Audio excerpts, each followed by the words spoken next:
That I'm seeking to meet, I'm overcoming, steady grinding, keep my beat to the street. I keep my mind thinking wise, hoping better to keep rising high, go get it with the vision I see. I'm getting clever, yeah.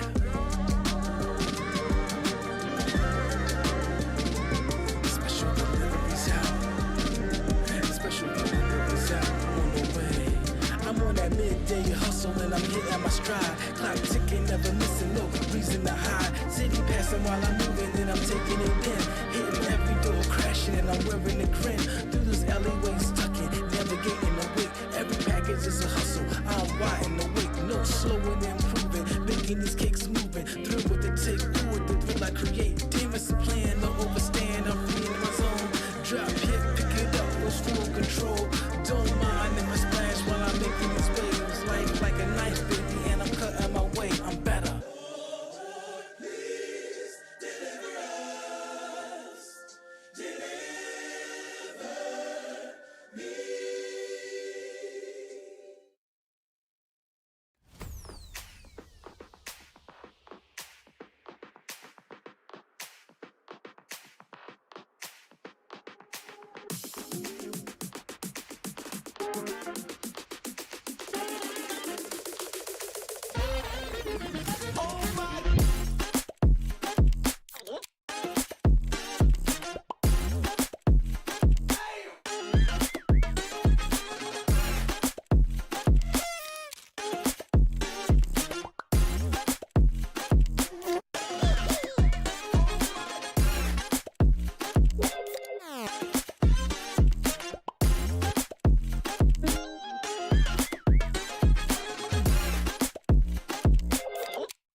Floss our shit or anything like that. We just came to chill and have fun.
So dance with the gravity.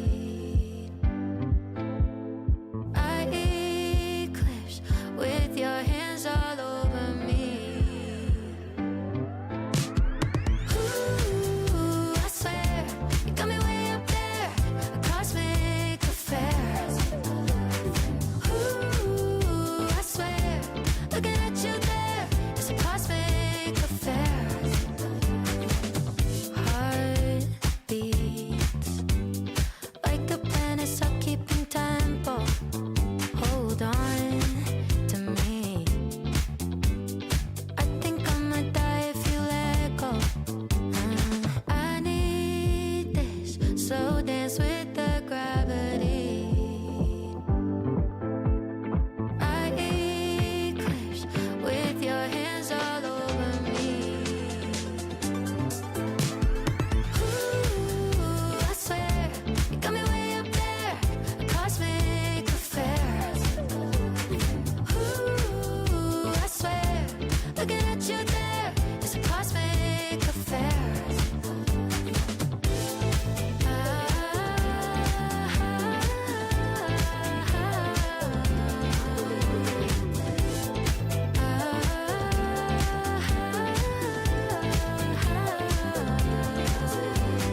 Can you keep me dancing in the stars lit?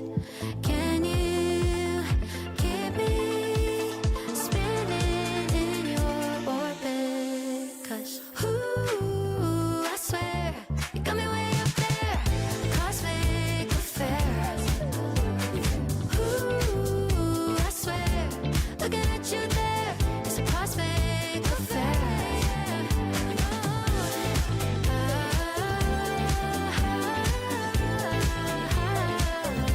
You got me way up there.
Keep that round of applause going for Jordan Tyson from Gypsy, which just closed on Broadway. She is astounding. I am just blown away. She was accompanied by Adam Cole Klepper, the associate musical director for Gypsy. So just another round of applause. Keep that energy going. Happy Climate Week to you all. Shana Tova, Happy New Year, and Happy Fall. My name is Danny Nierenberg. I am president and co-founder of Food Tank. We're a research and advocacy organization really devoted to highlighting stories of hope and success in our food and agriculture systems. I want to call out a few people, including my co-founder, Bernard Pollock, who none of this would happen without him. Give him a round of applause. His dad, Stuart Pollock, is here tonight supporting us, so give him a round of applause. And I want to acknowledge that Ambassador Earthren Cousin is joining us. She was the former executive director of the World Food Program, and now she's the founder and CEO of Food Systems for the Future. She's an amazing person, so give her a round of applause. And now, I get to tell you a little bit about why we're all here. This is a summit that's really focused on food security solutions in a world of climate extremes, a topic that could not be more important. The latest data from the United Nations reveals that roughly 700 million people, over 8% of the world population, are hungry. In the United States, about 47.4 million people, that's 1 in 7 households, experience food insecurity. And these figures don't account for the damage that has been done since January. And since then, we have seen the dismantling of the U.S. Agency for International Development and the termination of life-saving humanitarian aid programs, including food aid. Cuts to the Supplemental Nutrition Assistance Program, or SNAP, will result in 5 million people losing at least some of their food assistance, and that's 1 in 8 SNAP recipients. Food banks and schools are being squeezed as well. Here in New York, more than 16 million pounds of food can't be distributed across the state as a result of these cuts, according to Feeding New York State. And at the same time, the effects of the climate crisis are accelerating, and that's going to impact our ability to feed families if we don't act with urgency. But I am hopeful, and that's why we're here today, because of that hope. And I'm really looking forward to today's conversations. We're here to see, the ways that we can create a world free from hunger and take action on climate. And taking action on climate is not a choice, it's a necessity right now. We're going to hear about new artificial intelligence tools helping smallholder farmers adapt to changing weather patterns, what the private sector can do to make supply chains more resilient, and why school meals are such a powerful solution to the interconnected crises of hunger and climate. There are more than 300 speakers and performers coming together during the 15 summits that Food Tank is putting on this week. They represent enormous possibility. And when I look at this audience, I think about the thousands of people who are watching online. Give them a round of applause for watching. I know that the support for a more regenerative, just, climate resilient, and delicious food and agriculture system is available, and we can create it. Before we dive into the program, just a few housekeeping notes. The conversations today are meant to be very vibrant and dynamic. If I have to cut a panel or a speaker short, please forgive me later. There will be opportunities at the reception to talk to them more. I hope you'll share moments that you like using the hashtag Climate Week NYC. And if you have any comments or suggestions or critiques, feel free to email me at Danielle@foodtank.com. Bernie is always checking my email, so he'll respond to you if I can't. I want to thank Arva for making today's reception possible. And I want to thank our culinary partner. Great performances. I hope you enjoy the delicious lunch they provided. Please give them a round of applause. And thanks to WNYC for hosting us. I couldn't be more grateful for them, so give them a round of applause. It is now my honor to introduce somebody I really admire, and that's Barron Segar, the president and CEO of the World Food Program USA, to help us kick things off. Barron, such a pleasure to be with you again. Super excited to be here. Thank you so much. It's needless to say, it's a very different world from when we were here last year. The humanitarian work that's being done sorry, I get choked up. I was telling my co-founder that I was crying a little bit backstage, looking over these numbers for this event. It's okay to hold my hand through this. It really is. Can you give us a snapshot of what's happening across the world right now with the dismantling of all these incredible aid programs that were helping so many people? Yeah, it's a very troubling period of time right now.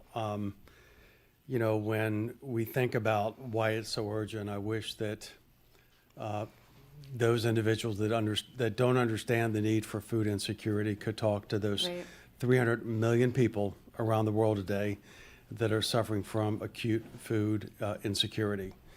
These are human lives. I would say, I believe, like a lot of people, that we have a moral and an ethical responsibility to help those who are hungry. And I'm very grateful for everybody that's here today, but also the millions of people in the United States and around the world that are rallying around food and food insecurity. I've never seen anything like it. Right. That gives me hope. I'm wondering if you can give us an idea of what the World Food Program USA does, and so that people really understand why the work is important. Yeah, so World Food Program USA, we're based in Washington, D.C. We're based in D.C. because we do a lot of work with policymakers. For example, Cynthia Cain, who's our global executive director, was in D.C. last week.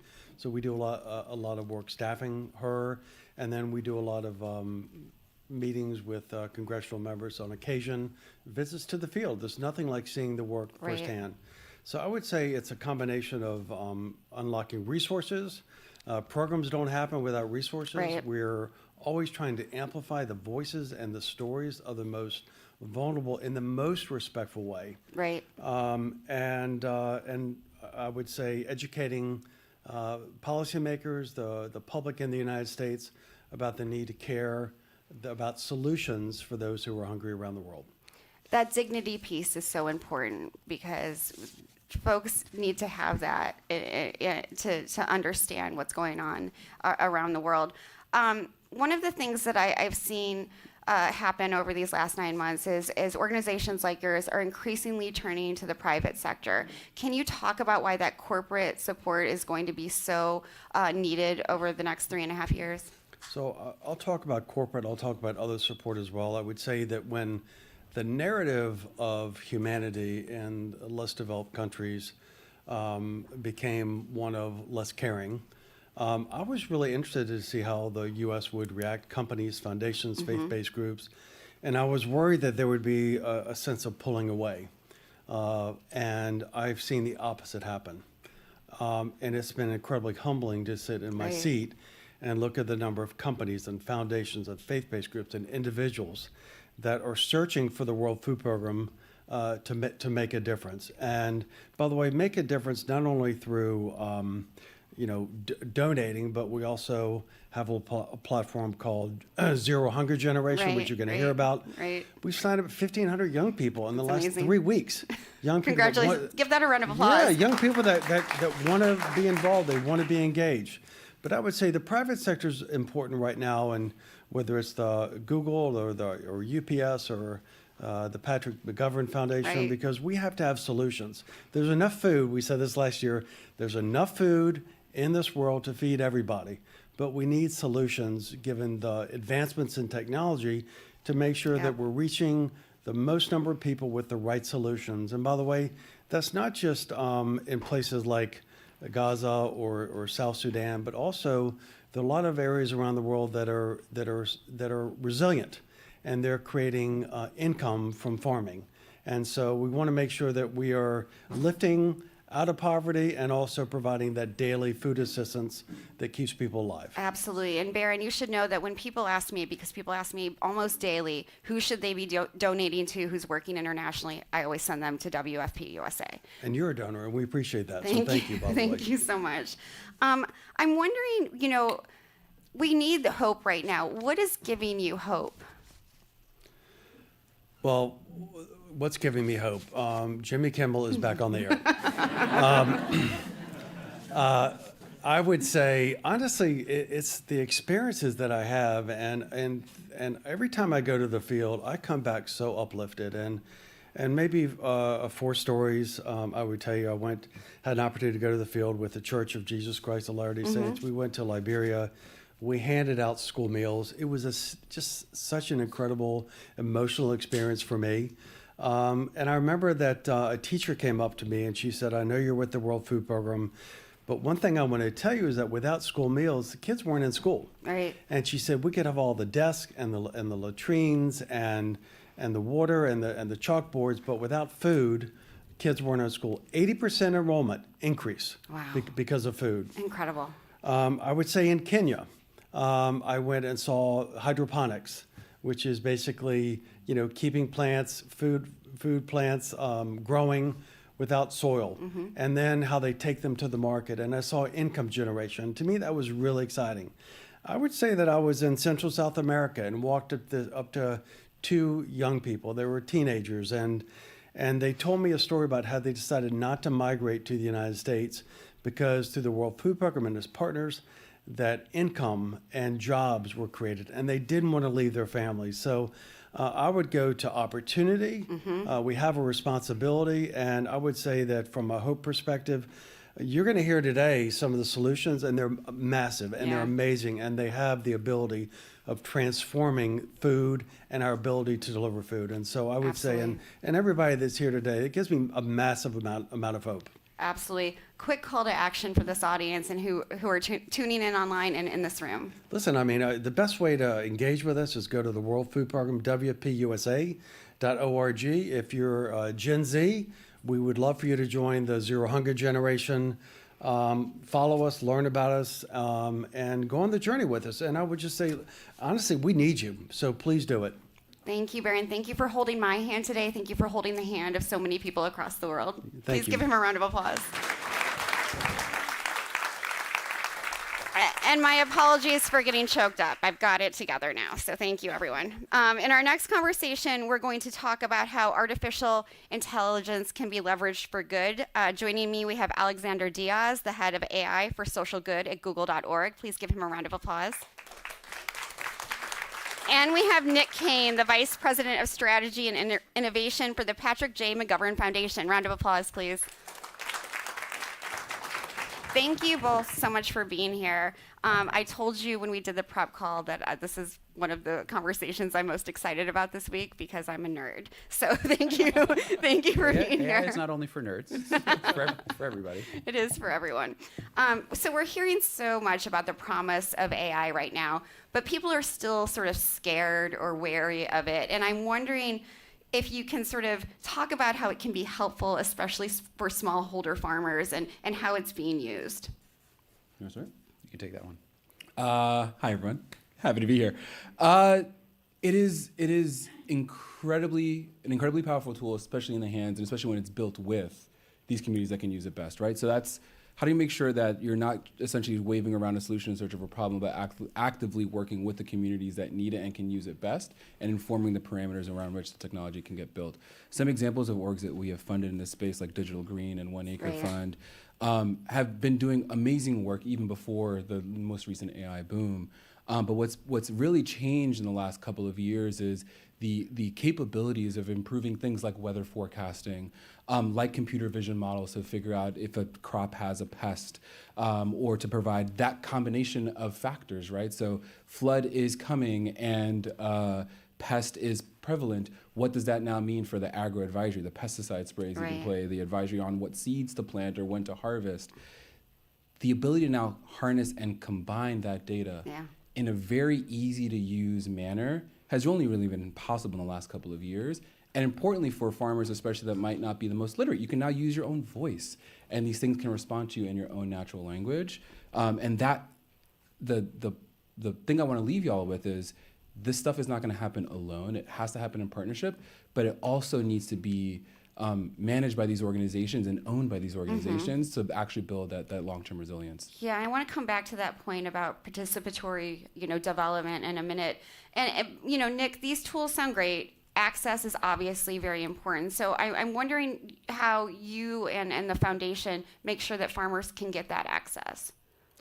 Yeah, I mean, I think just for context for those that may not be familiar with our work, the Patrick J. McGovern Foundation is a global philanthropy, roughly 5 years old, focused really exclusively at this intersection between AI and driving positive social impact. And so we work with populations around the world on how to both have access to some of these tools and also be designers, developers, and builders of AI tools in service of their work.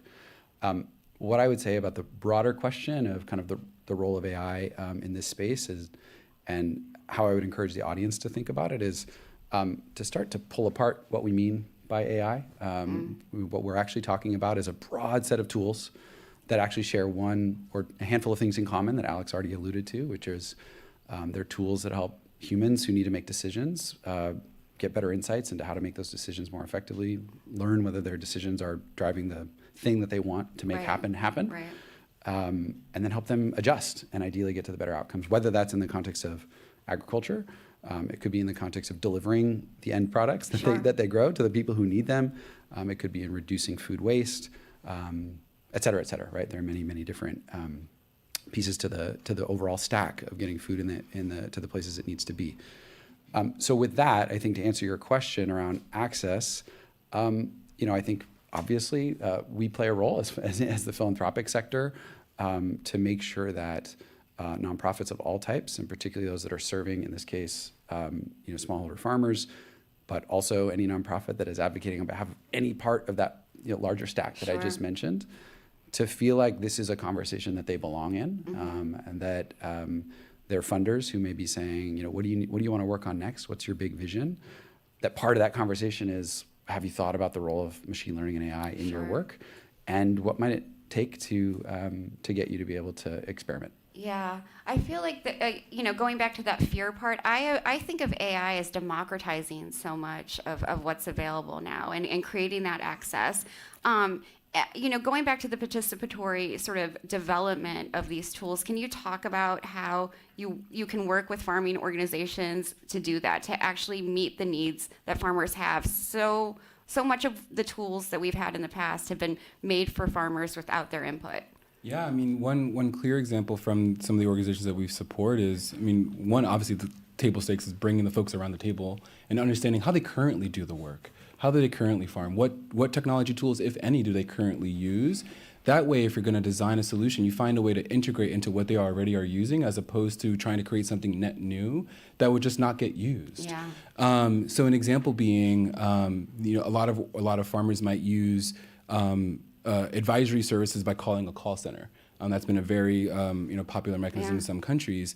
How do we figure out, no one's talked about bringing the call centers into the room and figuring out what support they might need to be able to make sure that the advisory services are also supportive of what they need and the limitation that they have, that ultimately then also get into the hands of the farmers. It's so exciting. It's so exciting to have that come around. I want to ask you both, there's so much uncertainty among investors in the finance community. They feel like agriculture is very risky to invest in. How can AI sort of de-risk sort of the, agriculture in a way that they feel comfortable making those investments and helping folks? I'm happy to start. I think it builds on what Alex said a moment ago around the unique and rapidly advancing ability of AI's ability to help merge different types of data into ever more comprehensive and dynamic projections and predictive work. I think that can give investors and all kinds of stakeholders a sense of, de-risking is about changing my perception of the future and changing my confidence in what may happen in the future, right? And I think that is the way you bring down confidence intervals and make them smaller in a projection is more data and better data. And as we just said, that's AI's greatest strength. That's great. Alex? Yeah, something I'd add is, one, there's a huge role for philanthropy you play, right? I think we view our capital as risk capital, and hopefully de-risking interesting interventions and building an evidence base for certain approaches, or de-risking the creation of data sets that might be needed to even then create the model on top of that. So there's a huge role that the philanthropic capital can play. But what we've started to see, and we're working with organizations like CGIAR and the Crop Trust, is what is really, really helpful that new AI models are doing is rapidly iterating the scientific ideation process, hypothesis generation, simulation. And the promise now ahead of us is we can now start to, say, engineer new crops and bring new viable seeds that are nutrient rich to market in 2 to 3 years, hopefully, as opposed to the 10 that is standard today. Sure. And with the rapidly changing climate, you need to be harnessing that type of technology and accelerant potential to make sure that we have future food systems that are sustainable, that are nutrient rich, that are adaptive to the environments. But there's also near term things that need to be done as well, right? Great work that we're doing with the World Food Program is trying to improve the ability of forecasting food shocks to begin with, right? There's so many data layers that exist that can be really helpful at saying, hey, this area, this crop is under stress, and we're working closely with our Google research colleagues, and we're providing funding to kind of bring this collaboration together to then hopefully provide better granularity, more lead time that ultimately gives orgs like the WFP more time to do what they need to do to protect families and to help mitigate the worst of these crises. It's all in helping them prepare, right? Yeah. Exactly. Nick, do you want to comment? I would just, you started to touch on a topic that I know we talked a little bit about in our earlier conversation, which is where are the gaps in that data, and what does it look like as federal funding has potentially declined, not potentially, has declined in many of these cases, and certain data sets that maybe have come offline. I do think there's a role for philanthropy to step in, not necessarily to fully replace the funding that has been lost. I think that would be really, really difficult to do and perhaps not the most strategic choice, but to change the questions that we're asking about, particularly have a responsibility, I think, as technology funders, to bring in a mindset around data sovereignty into our conversations with partners. And what I mean by that is asking the question about ownership of the data, long-term sustainability of the data set or the system on which it's going to be hosted, getting into the weeds in that way to kind of have a shift in mindset that understands that this needs to have a long life, and thinking about the conditions that will enable that. On a related point, you started off by talking about the cuts to federal funding, and databases are being wiped out. So in a world where data is being demonized, how can AI work? You want to take a swing at that one?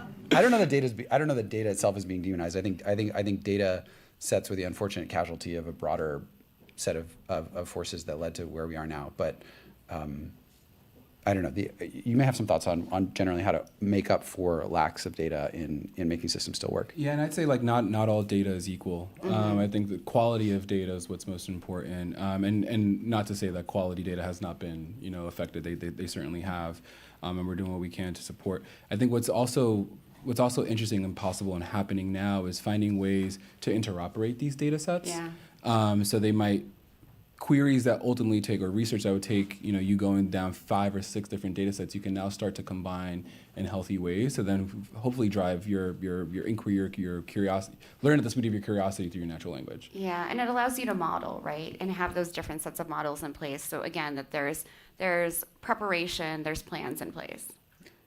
I'll also add, this is something Alex and I were just talking about on the way over. In a world where perhaps large macro-scale data sets are not being sustained, or we're in a process of rebuilding, I think we need to think about the ways that combining data sets in partnership 1,000%. between organizations, then in aggregate can approximate the scale and scope of the data sets that we perhaps have lost. And I think, unfortunately, and I think the philanthropic sector has a major role has contributed to the point where we are, and also needs to be a part of the solution in terms of empowering organizations, imparting them the resources, time, and space to look for ways to, whether it's bring a data set and hand it to my partner organization so that Right. they can add to it. Or even if I've developed a technical product and Alex's organization has the scale to deliver it to the people who need Right. it, finding the creative ways to make that happen. Can you talk more about how your organizations work together? Well, for full transparency, Alex and I used to be colleagues for a number of years, and I've learned a lot in this work together. Now, I think we are part of a broader ecosystem of funders that are really, really interested in encouraging more of the organizations in our field to think about these questions, and not just to think about them, but to take the tactical steps to feel like they can, whether when they're talking to a nonprofit or another partner, and as I alluded to earlier, that partner is starting to experiment or explore with an AI project. How do we make sure that not just Google.org and the McGovern Foundation and a number of others who have been working in this space for a while, but philanthropy at large Yeah. is ready to engage in a strategic conversation that says, I think I have the core knowledge I need to kind of like have a conversation with you about what resources it might take to explore this project, and what would be the responsible choice, and what's the right sequence of product development, and some of these things that I think are maybe feel a little bit foreign or scary to some Sure, folks, and sure. and I think are quite learnable, and I think things that we just need to, as a sector, lean into a little bit more. I know you're thinking about this too. Yeah, no, and I heard you ask Barron in the previous panel, like, what's giving you hope? And I think one kernel of one thing that's giving me hope is really appetite for collaboration that Yeah, we're really yeah. seeing skyrocket in the last couple of years, and folks kind of pulling that humility forward and saying, we think we can bring this unique Right. asset to the table.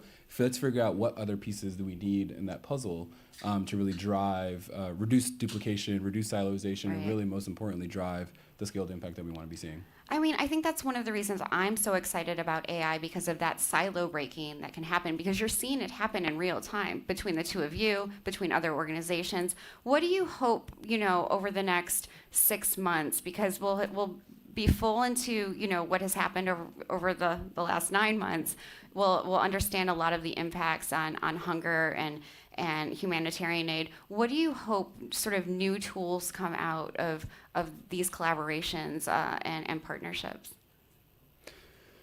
It's a good question. I mean, what I like to say, just to build on your point, is that this has been true in so many sectors. I say it most often in conversations about the climate crisis, but I think it's true in this room and in so many others, is that the opportunity cost of siloed work is unacceptably high.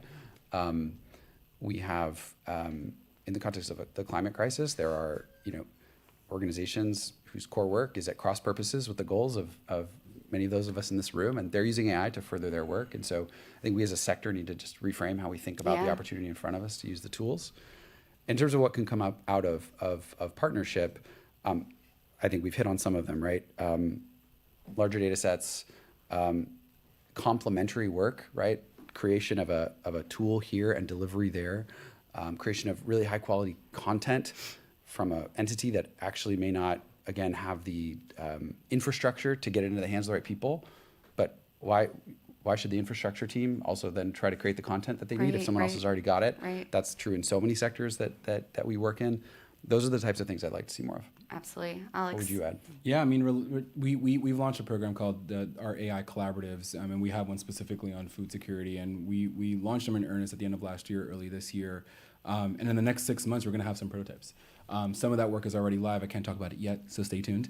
But it's exactly that. It's like, how do we help kind of improve the ability to create new seeds that are nutrient rich? How do we help Right. improve the ability to forecast food shocks, and most importantly, get that information into the hands of farmers that know what to do best with it? Thank you. I'm glad both of you are working on these issues. Thank you for that, and thank you for being here today. Give them a round of applause, Thank please. you. Thank you both so much. You can keep the applause going. It helps keep the energy up. In our next conversation, we're going to talk about how the private sector can help end hunger, and we've already talked about that a little bit. Please welcome Kelly Goodejohn, the Chief Social Impact Officer for Starbucks. Round of applause. Zebradedra Hunter, the Vice President of Program Officer at the Citi Foundation. Give her a round of applause. And we have Nikki Clifton, the President of Social Impact at the UPS Foundation. I'm so glad to have you all here. Thank you for coming. I want to start with a question for all of you. Both in the U.S., as we've already talked about, we're seeing, and now, internationally, we're seeing governments withdraw funding for humanitarian aid. And I'm wondering what role you see for the private sector in helping fill this gap. Sure, I can jump in there. Thank you for having us. And, I think there's a large role for the private sector to support. We are really proud to work with the World Food Program and to use our scale, scope, and capabilities as one of the world's largest logistics providers to really think about what is our special sauce, right? And I think as the private sector thinks about how they can help, sometimes it's cash assistance, which UPS has been very proud to do. Sometimes it's using their loan managers or using resources inside with like board service or folks that really know the work and can support some of the logistics capabilities of the nonprofits. Sometimes it's volunteerism. We know that volunteerism is down across the world and that there's a need for nonprofits to really benefit from the volunteerism of the employees within the walls of the corporation, and it creates really great synergies. Employees love to volunteer. It creates a great value proposition, but it also gives the nonprofits something that they also desperately need. And so I think it's just thinking through what your capabilities are and how you make sure that you're leveraging what you do best. That special sauce is really important. Zebi. Yeah, sure thing. I think, well, let me draw the picture. I think when you look at Citi, I think folks may struggle to draw the connection with a financial institution and kind of our interest in hunger. But I think when you look at it, hunger is really undermining economic stability. So when you think about us as a financial institution, hunger impacts education, which, Barron talked about earlier when he talked about if folks aren't eating, they're not showing up to school. It impacts education, it impacts health, it impacts workforce development. So when you look at it from that lens, hunger is a very, very important topic when we look at thriving communities and how they economically thrive from a financial institution's perspective. I think zoning into our work at the Citi Foundation, I think we really pride ourselves in, allowing folks the space to innovate. I think a key piece around our work right now is putting money where the need is in terms of building out long-term solutions, not necessarily just those Band-Aids. So when we look at this program that we're rolling out now called the Global Innovation Challenge, we've really put money into organizations that haven't been able to secure funding prior to test and innovate ideas that they just are now burgeoning and coming out with. So I think that's very crucial. I think another role that we play is really as a convener. We don't pride ourselves as food experts in any way. But giving nonprofits the space to pick their heads up from the work, establish a space like this and speak with each other, understand the challenges that they're facing, that they're not alone, and that there are solutions that fellow organizations are working on that could be implemented by other organizations is really key for our work. So that power is convener and also investing in projects that may or may not be able to secure funding because they're more innovative and more on the cutting edge of things. Yeah, I love that. I love the convening part especially because it's what we talked about earlier, breaking those silos and getting people to talk to one another and organizations to work together. Kelly? Yeah, absolutely. I would say, at Starbucks, we have the privilege of being a part of tens of thousands of communities around the world, whether that's where we have our retail coffee houses, whether that's where smallholder farmers are growing coffee to supply our customers. So having a resilient and healthy community is really important for us, not only from a business perspective, but it's an imperative of our brand and our mission and values of who we want to be in the world. When I think of the partnership with World Food Program in Guatemala in particular, we're doing some really interesting things where we are taking an active coffee supply chain that we have been working with and inserting nutrition and women's leadership and entrepreneurialism to help drive diversified income, to drive additional income, and really trying to connect some of the systems so that that community can be much more resilient in the face of climate change and other challenges that come their way. This is one model that we hope to replicate. And if I can add, in North America, we're extremely proud that every one of our coffee houses each night is donating food to a food bank. And if you think about 365 days a year, 20,000 coffee houses in North America, that adds up. And to date, it's over 100 million meals that we've been able to help infuse within our local communities. Again, stronger communities is good for business, it's good for all of us. Thank you, thank you. Nikki, I want to turn to you again, and I think so many of us take it for granted that we can get shipments delivered to our home within hours sometimes. Right. And I'm wondering if you can talk about the challenges of last mile delivery in rural areas, whether it's the United States or in other parts of the world, and the innovations that are really possible to make the delivery of humanitarian aid possible. Sure. We're really fortunate that we have, more than 100,000 UPS drivers that are able to bring things right to your doorstep. And sometimes that's not the case in remote parts of the world. And so when you think about using your innovations to figure out how are you going to get something from point A to point B, whether it needs cold chain storage, whether it's food and grain, how do you work with the experts to determine not only how you're going to deliver things to the final mile, which UPS is one of the experts in doing, but also how do you make sure that the food, let's take a region of India, for example, to make sure that that grain is stored properly, that it doesn't waste, that it doesn't spoil. And so that's one of the things that we have been really proud to partner with the World Food Program on. We have worked with the government of India in connection with WFP to build smart warehouses that are acclimatized. We have asked our IT technologists to come in and work with WFP to deliver resources that support making sure that the warehouses are appropriately secured, that we've got smart robots that are able to support pest infestation, and those innovations are now being scaled across different geographies in India. And so we're really excited about that. The other challenges that sometimes a global logistics company can support are things like customs clearance. Right. If you think about moving across boundaries and not realizing that once you ship let's say a pallet full of generators from point A to point B, someone has to clear those generators at customs. Someone has to figure out that there's a consignee and then to get those things delivered directly to where they need to go without being pillaged, without being stolen, without them being on a black market. And so those are things that when you use a trusted logistics provider, we're able to work with our nonprofits to be able to make sure that the food, the generators, the water, the tarps, the emergency supplies get to where they need to go. And that knowledge sharing is creating institutional capacity, intellectual capacity for those folks so that they can continue spreading that knowledge to others. That's right. And it's also building trust, because what you want to make sure of is that in the communities that are desperate for your help, that when you don't show up properly, when things are not delivered with dignity, then you've got individuals on the other end that start to mistrust the system. And that's not good for any of us. And so that's why we love partnering with WFP, because when you think about who has the trust on the ground, right, you're able to connect and build that infrastructure so that you can make sure that you're delivering just as we would want right here in New York or anywhere else. Everyone deserves dignity in their services and their support. Well said. Thank you for amplifying that. Zebby, I want to talk a little bit about, philanthropy can often be criticized for creating dependence. And I want to talk to you a little bit about how grant-making organizations can empower the communities they support. Yeah, I know I touched on this a little bit earlier, but I think when it comes to specific our philanthropy, allowing them to leverage our brand, I think that's a big piece. Specifically with the program that I mentioned earlier called the Global Innovation Challenge, that's only a $25 million program. It's only a drop in the bucket when you look at the need.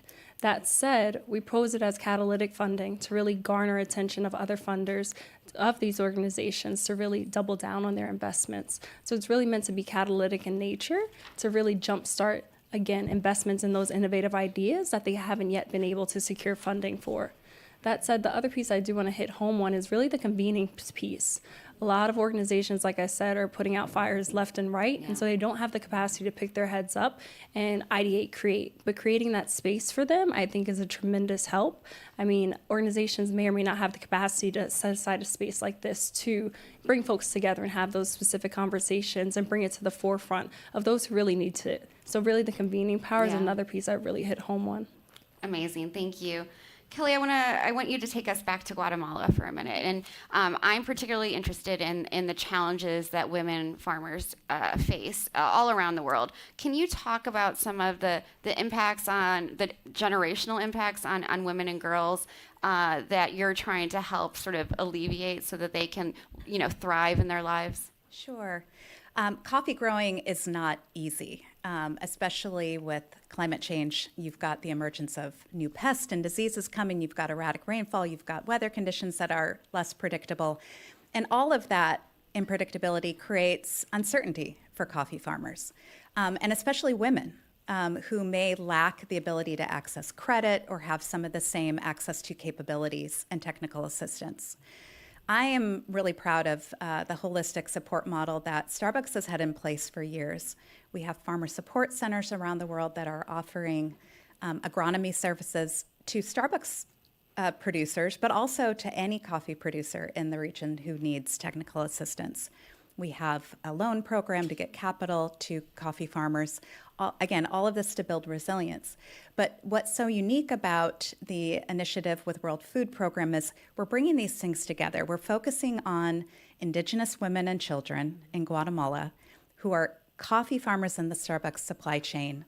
And it's a multifaceted effort to make sure that it can withstand the test of time, that it can sustain itself, and it's generated with input from community members. So it's not Starbucks coming in and saying this is how it should be done, but rather through World Food Program's way of operating, really listening to the community.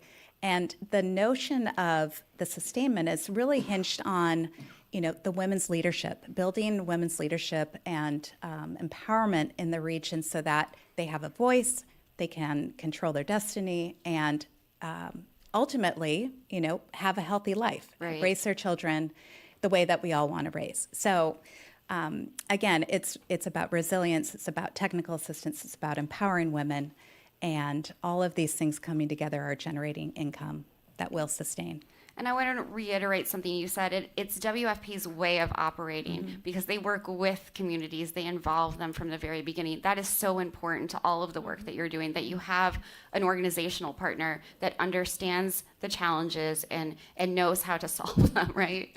And I'll just add, too, I wear two hats at Starbucks. So I lead our corporate efforts and our foundation efforts. And so what's unique is this is not philanthropic work that we're doing. This is an investment from the corporation to strengthen the supply chain, which I think is a really unique component of that. We do philanthropic efforts, and those are important. And we try to have those complement our overall approach. And supporting women and girls in coffee, tea, and cocoa origins is a really high priority for the Starbucks Foundation. Thank you. Nikki, I want to turn back to you. Whether we're talking about coffee or any other crop, storage facilities are really essential for creating food security solutions. What are some of the innovations that are making it easier to keep food from spoiling from your perspective? Sure. I talked a little bit about the grain, the grain storage in the smart warehouses that we're scaling in India, and we're really excited because the government there has now taken that up and said, we want to move this to a larger scaled replicable model. Another thing that we're really excited about that we've worked with WFP on is a grain ATM. And this was, again, born out of a challenge that with women being able to have their proper access to the rations of grain. And there was a lot of discrimination in the rations and the distribution. And so we worked to underwrite grain ATMs that actually really made it fair for folks to come in, and it's now served over 113,000 people, and it's dispensing more than 600 metric tons of grain, and it's a smart chip card. You go and swipe the card, it dispenses the food, and there's no questions around whether or not the person is being able to have denied access. You've automated it, so using innovation, but also listening to the community to find out what their needs are, and then thinking about how can you really meet those needs at a local level, but on something that's also to scale. It's so cool. It's hard for me to wrap my head around. How has the community reacted to that grain ATM? With deep gratitude and excitement, and I was thinking about some videos. I was telling Barron earlier that my goal next year is to actually go and into the community and see and talk to the women. But we've seen the videos of them using the grain ATMs, heard the anecdotal testimony of how important this has been. Because again, it goes back to dignity. If you have walked and carried your children, expecting that you're going to be fed and you're denied, and then now all of a sudden you have an opportunity to really help support yourself. You've got that trust. You've got the capabilities of feeling like, someone sees me, someone's listening, and there's a solution for me that I can go back and do something that we all take for granted every day, which is just simply feeding our kids. That's amazing. Thank you.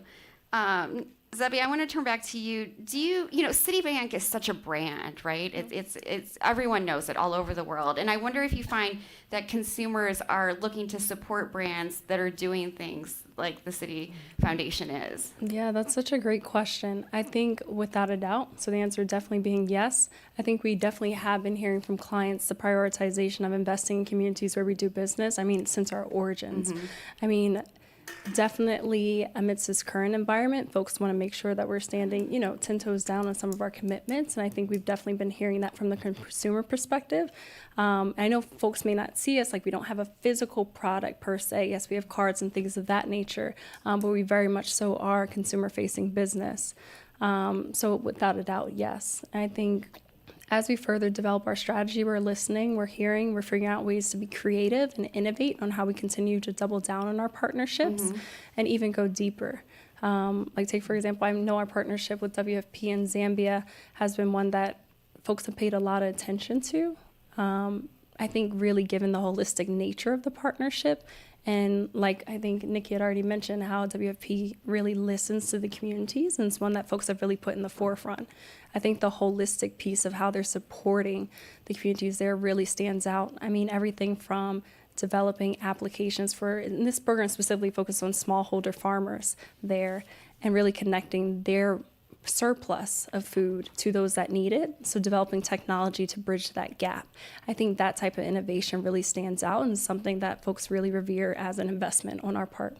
Right, and as a foundation who's sort of new to food and hunger, I think it's exciting that you can, come into this space and offer so much. Yeah, it really all goes back to the focus of hunger really, really undermining financial stability.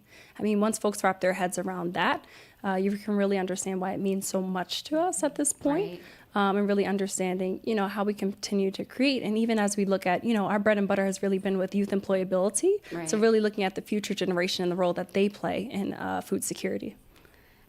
Nikki and Kelly, do you find the same thing that, consumers are responding because a brand that they recognize that they see every day? I see my UPS guy every day. Thank you.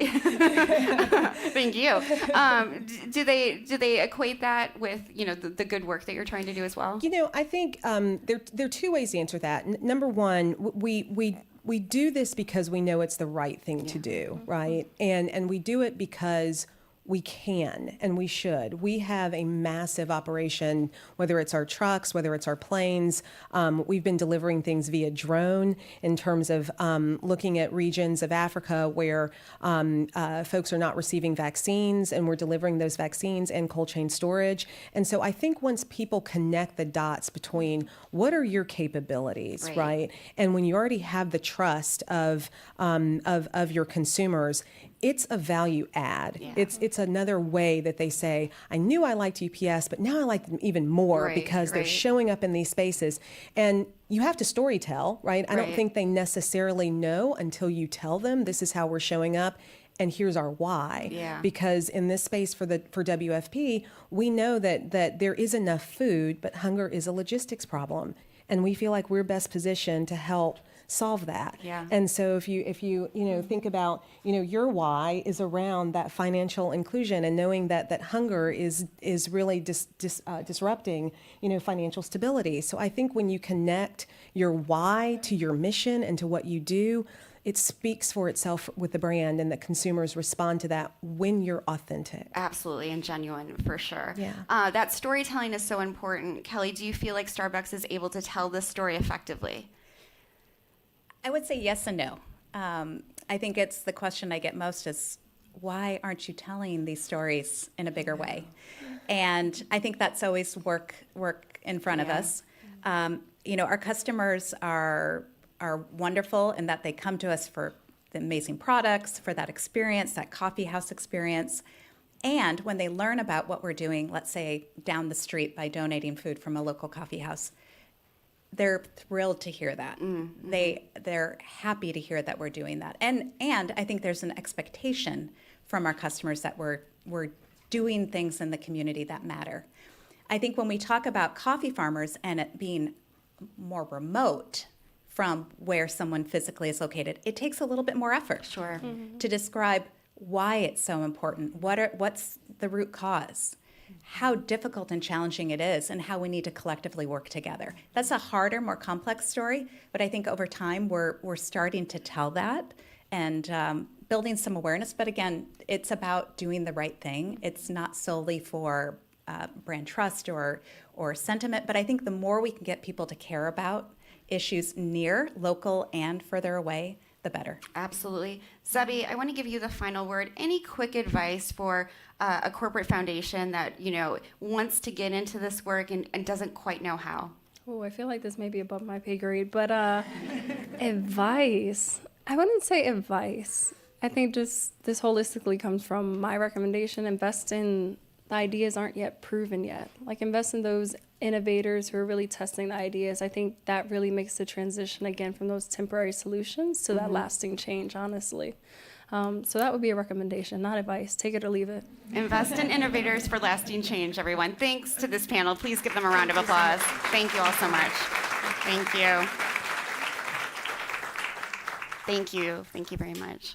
Thank you so much. We now get to take a closer look at solutions that can help us connect young eaters with healthy, delicious, and sustainably produced meals at school. So I get to welcome Ken Lee, the co-founder of Lotus Foods, to the stage. Round of applause. Robert Hokanson is the Senior Manager of Global Priorities and Special Projects at the Church of Jesus Christ of Latter-day Saints. Douglas Alexander is the past International President at Lions Club International. And Emily Coppel is the Director of Communications, Policy, and Advocacy for Food at the Rockefeller Foundation. So excited to talk to all these folks.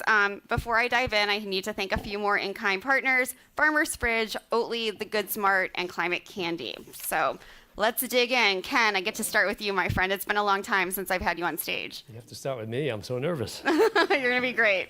So, and this is before we get into school meals. I'm hoping you can give us a snapshot of what's happening on the ground with smallholder farmers, especially right now. Yeah, so, at Lotus Foods, we like to say rice is life. And so just to provide a little context, more people derive their livelihood from rice than anything else done on the planet Earth. And so it's a really important crop. But there are kind of some problems with growing rice. And so most people don't know that continuously flooded fields are the number 3 man-made reason for methane emissions, which is a 20 times more deleterious gas than even CO2. And so the system of rice intensification is what we advocate that farmers do in terms of changing how they grow rice. And so we're really trying to catalyze how rice is grown by being a market connector, providing markets for folks. And so when you have those flooded fields, there's the methane emissions. But when you deploy a method called SRI, the system of rice intensification, they're using, it's a kind of a less is more paradigm. Right. So less water, less seeds, no agrochemicals, and no reliance on seeds, special seeds from multinational companies. And oh, by the way, you have to use these chemicals with them. And so farming is so difficult. And with climate change, you're talking about people who work outside, who have to grow food in conditions that are not conducive to growing food. Right. Raining at the wrong time, it's too hot, winds are too strong, knocking down crops. So the thing with, as I was thinking about this panel, like, how do we talk about feeding kids in school? Well, with SRI, farmers have less work because of they're not stressing out the plant in flooded waters. Right. And they're actually getting double and triple their yield. So livelihood-wise, farmers are benefiting from this new way of growing rice, and it's not a technology, it's a methodology. Right. And so this opens the pathway for kids to actually go to school because they don't have to be in the field. And so I was impressed by one of the prior panelists that was saying that kids go to school when they get fed, they go to school more. Right. But if the conditions on the farm are such that they can't go to school, then so it's this conundrum, right? Right. Vicious circle, kind of. Yeah. And so, so that's, for me, we don't directly get involved with feeding kids in school, but I think this kind of goes to people struggle with what is regenerative, you know? And so I think if you look at all the nodal points in our ecosystem, you know, whether it's the individual or the community we live in or the planet at large, we have to build everything so that we build the whole system Right. so that everything can thrive. It's not just about feeding kids, which is a great thing to do, but it's like the conditions to allow the communities to thrive. And I think that's, as a company, why we feel so strongly about changing how rice is grown. And we're a small company, but we feel like we can have the power to catalyze this kind of change. Right, right. Thank you for setting the stage. It's really helpful. Emily, if I can turn to you, schools can offer a really stable market for farmers. And I'm wondering if you can talk about what that actually means, what it allows, what other things it allows to happen when they have that. Yeah, absolutely. And thank you so much for having me. It's just such a pleasure to be here and such a pleasure to learn from everybody speaking now and in prior sessions. So I'm Emily Coppel from the Rockefeller Foundation, and I'll premise by saying that earlier this year in March, we committed $100 million over the next 5 years to support regenerative school meals. And this is a big bet that has been years in the making, but in part because we see school meals as this kind of unique unlock for multiple benefits. It can support local economic development, it can incentivize for regenerative and agroecological production, and it, of course, improves nutrition, improves attendance, and learning outcomes for children. Right. And so we've kind of honed in on a few different areas within this big bet, including kind of the power of procurement. Right. And actually, you know, this is very much a country-led solution, in part with support from partners like the World Food Program and many others that are working hand in hand with countries. I was just in Fortaleza, Brazil last week for the School Meals Coalition. 80 countries were represented, 40 ministries, and many of them are announcing kind of their commitments to homegrown school meal programs, and also looking at levers through national procurement policy to incentivize for more climate resilient agriculture practices. And so from the foundation's perspective, we're kind of looking at this from 3 different angles. One is meals, supporting partners to improve the nutritional quality of meals, helping governments develop menus that not only source locally, but are looking at local crops like sorghum and millet that are kind of naturally climate resilient, and thinking about how you can incorporate those into school meal menus. It's also about markets and aligning investors on the kind of private sector side, and ensuring that they're supporting regenerative transitions, while also looking at national level policies like those in Brazil that incentivize for 30% of school meal production to be sourced from local farmers. And actually they announced that they're going to up that to 45%. Amazing. And the benefits to farmers we're seeing are really significant. I think in Brazil there was a recent study that said that farmers were able to increase their income by 106% just because of feeding into the school meals markets. 106%. Yes. Wow. Yes.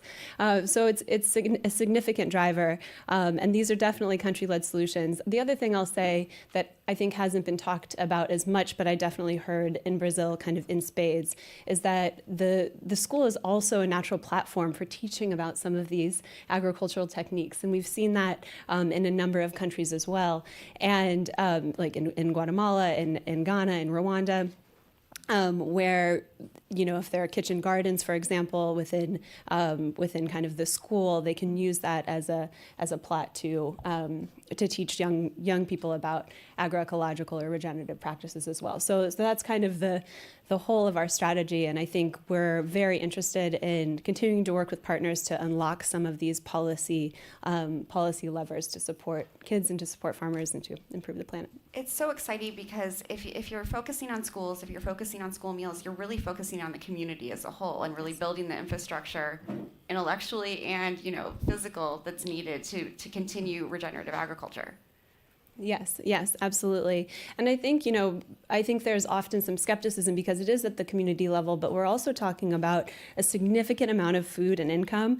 70% of government food procurement in many countries is going towards school meals, and globally it's a market of $48 billion. I wrote down the stats because I wanted to make sure I got it correct. But it's a huge driver, and that can go towards supporting local farmers and improving regenerative practices. So many wins. Yes, yes, absolutely. Robert, if I can turn to you, the faith-based community plays such an important role around the world in anti-hunger work, and I'm wondering if you can talk about how school meals fit into the work that you're doing. Well, I think all of us can relate to hunger. We've all skipped a meal or two and we know what that feels like. But that's not what we're actually talking about here, is we're talking about hunger. We're talking about hunger that stands in the way from people providing a living for their family, from staying healthy, from being productive contributors in society and to serving others. When we look at youth especially, and especially younger children, we're talking about their physical and mental development during a period of their life that will never be made up. And that's why it becomes so critical. We're focused really heavily on the well-being of children and helping them get a good start to life in such a way that they're going to be able to meet their potential. And so you've got to focus in, number one, on the health of mom, and then maternal and newborn care and nutrition. But right after that becomes education. And we know the statistics, we know the results. When you combine those two, you see some tremendous outcomes. Throughout church meeting houses throughout Africa, we're sponsoring programs, after-school study programs, where students can come to the school, they can get a meal, and then it's a study hall. And we've got tutors and mentors there celebrating the importance of education. So you bring these two things together, and you're sending a message to the family that education is so important that we want to host you at church after school and make sure you're getting the support you need. Let's combine that with nutrition and make sure you can really thrive in the educational setting. Absolutely. Can you talk a little bit more about your work with WFP and how you've been able to sort of find those synergies and opportunities? Yeah, absolutely. As I've been thinking about this, I have a memory that goes back several years to a small school, rural village in Bolivia, in the Altiplano, that I went to. And they showed off the humble little classroom, but then they've got a small garden and a greenhouse. And what's really exciting is that the children and the parents are learning how to use this and how to basically home garden and farm in what is a really harsh environment. And then the parents come in at lunchtime, and the kids are harvesting, and the parents are preparing this lunch, and they're learning nutritious facts and recipes and all of this. Fast forward several years later, and I've had the opportunity to visit the field with World Food Program, and to see that in a much more sophisticated and mature strategy. My colleague was on the trip with Barron earlier this year to Liberia, and he talked about that teacher's statement about without meals, the children don't come to school. What was interesting, my colleague, as she documented her visit, she's got pictures of the rice farmers out there. And you can see the confidence in their faces as they're planting and working together, that they know they've got someone that's going to buy this rice. And then you move on to the cooperative, where they've got this place, they've got the equipment, and they've improved their standard of production and what's required. The quality of what they're producing is better. And then you go to the school, and there are parents in the kitchen preparing the meal, and then their kids come through. You just see this chain of impact that takes place, and it just lifts the entire community. It's really cool because you have this experimentation that happens, you have the implementation, you have the market access, you have the education, and then you have that feeding. That is what this is all about. That chain is very complex, but also very simple at the same time. Thank you so much. Doug, I'd love to turn to you and talk a little bit, if you can, about why school meals are so important to Lion Clubs International. Thank you, and it's good to be here and to see so many people who have an interest in this topic. Lions Clubs International, the world's largest service organization in more than 200 countries around the world. Hunger is one of our global causes. And my personal story is when I delivered a meal to a needy family at Thanksgiving time, right in Brooklyn, New York, where I live. I walked away feeling so good about the experience, and all I had done was given a meal to a needy family. And to think that there are so many people right here in our own communities who suffer from food insecurity. And talking about children in schools, you mentioned children don't go to school, but many of them go to school because they get a meal. And we know that children learn better when they have a full stomach. And we've been able to partner with the World Food Organization in 4 countries to provide over almost 900,000 meals in 7,000 schools in Nepal, Ecuador, Sri Lanka, and Uganda. And I visited some of these places, and I've seen the smiles on the faces of these children. I'm getting like you. Sorry, I started the flood.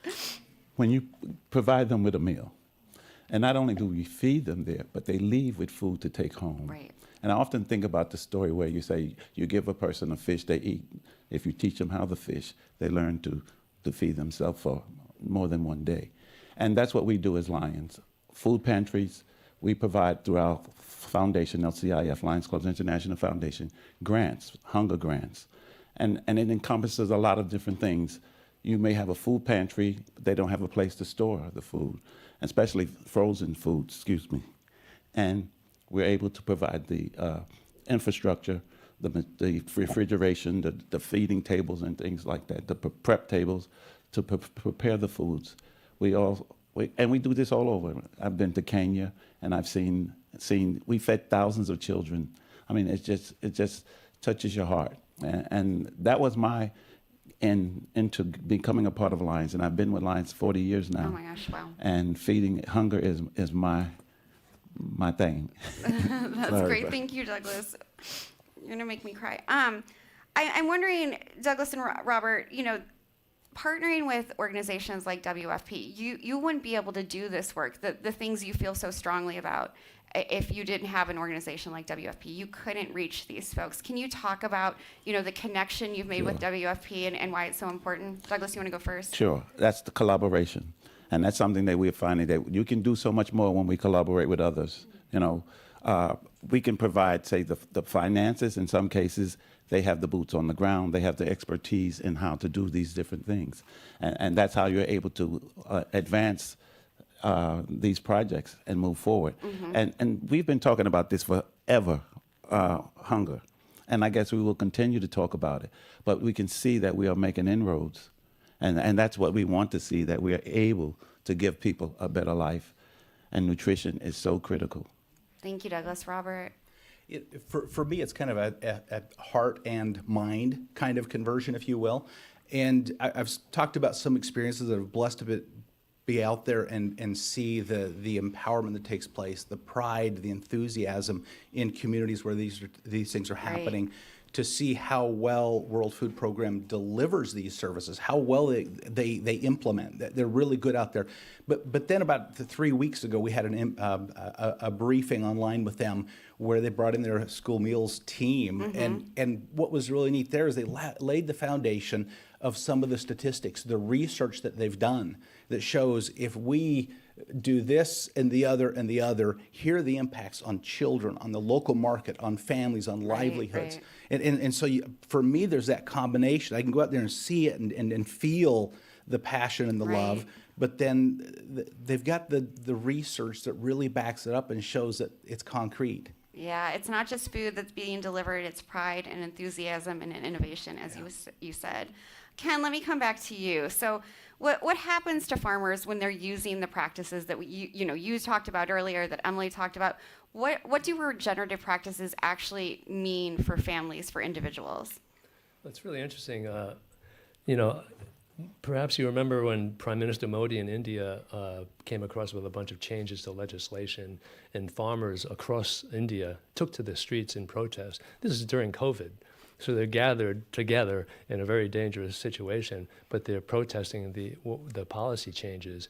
And, I called our supplier. I said, are our farmers out on the streets? They said, no, because they'd been providing all the technical assistance and everything that they needed, and they were actually prospering because of the new way of growing rice, not in flooded fields, saving water, increasing yield without using, special seeds.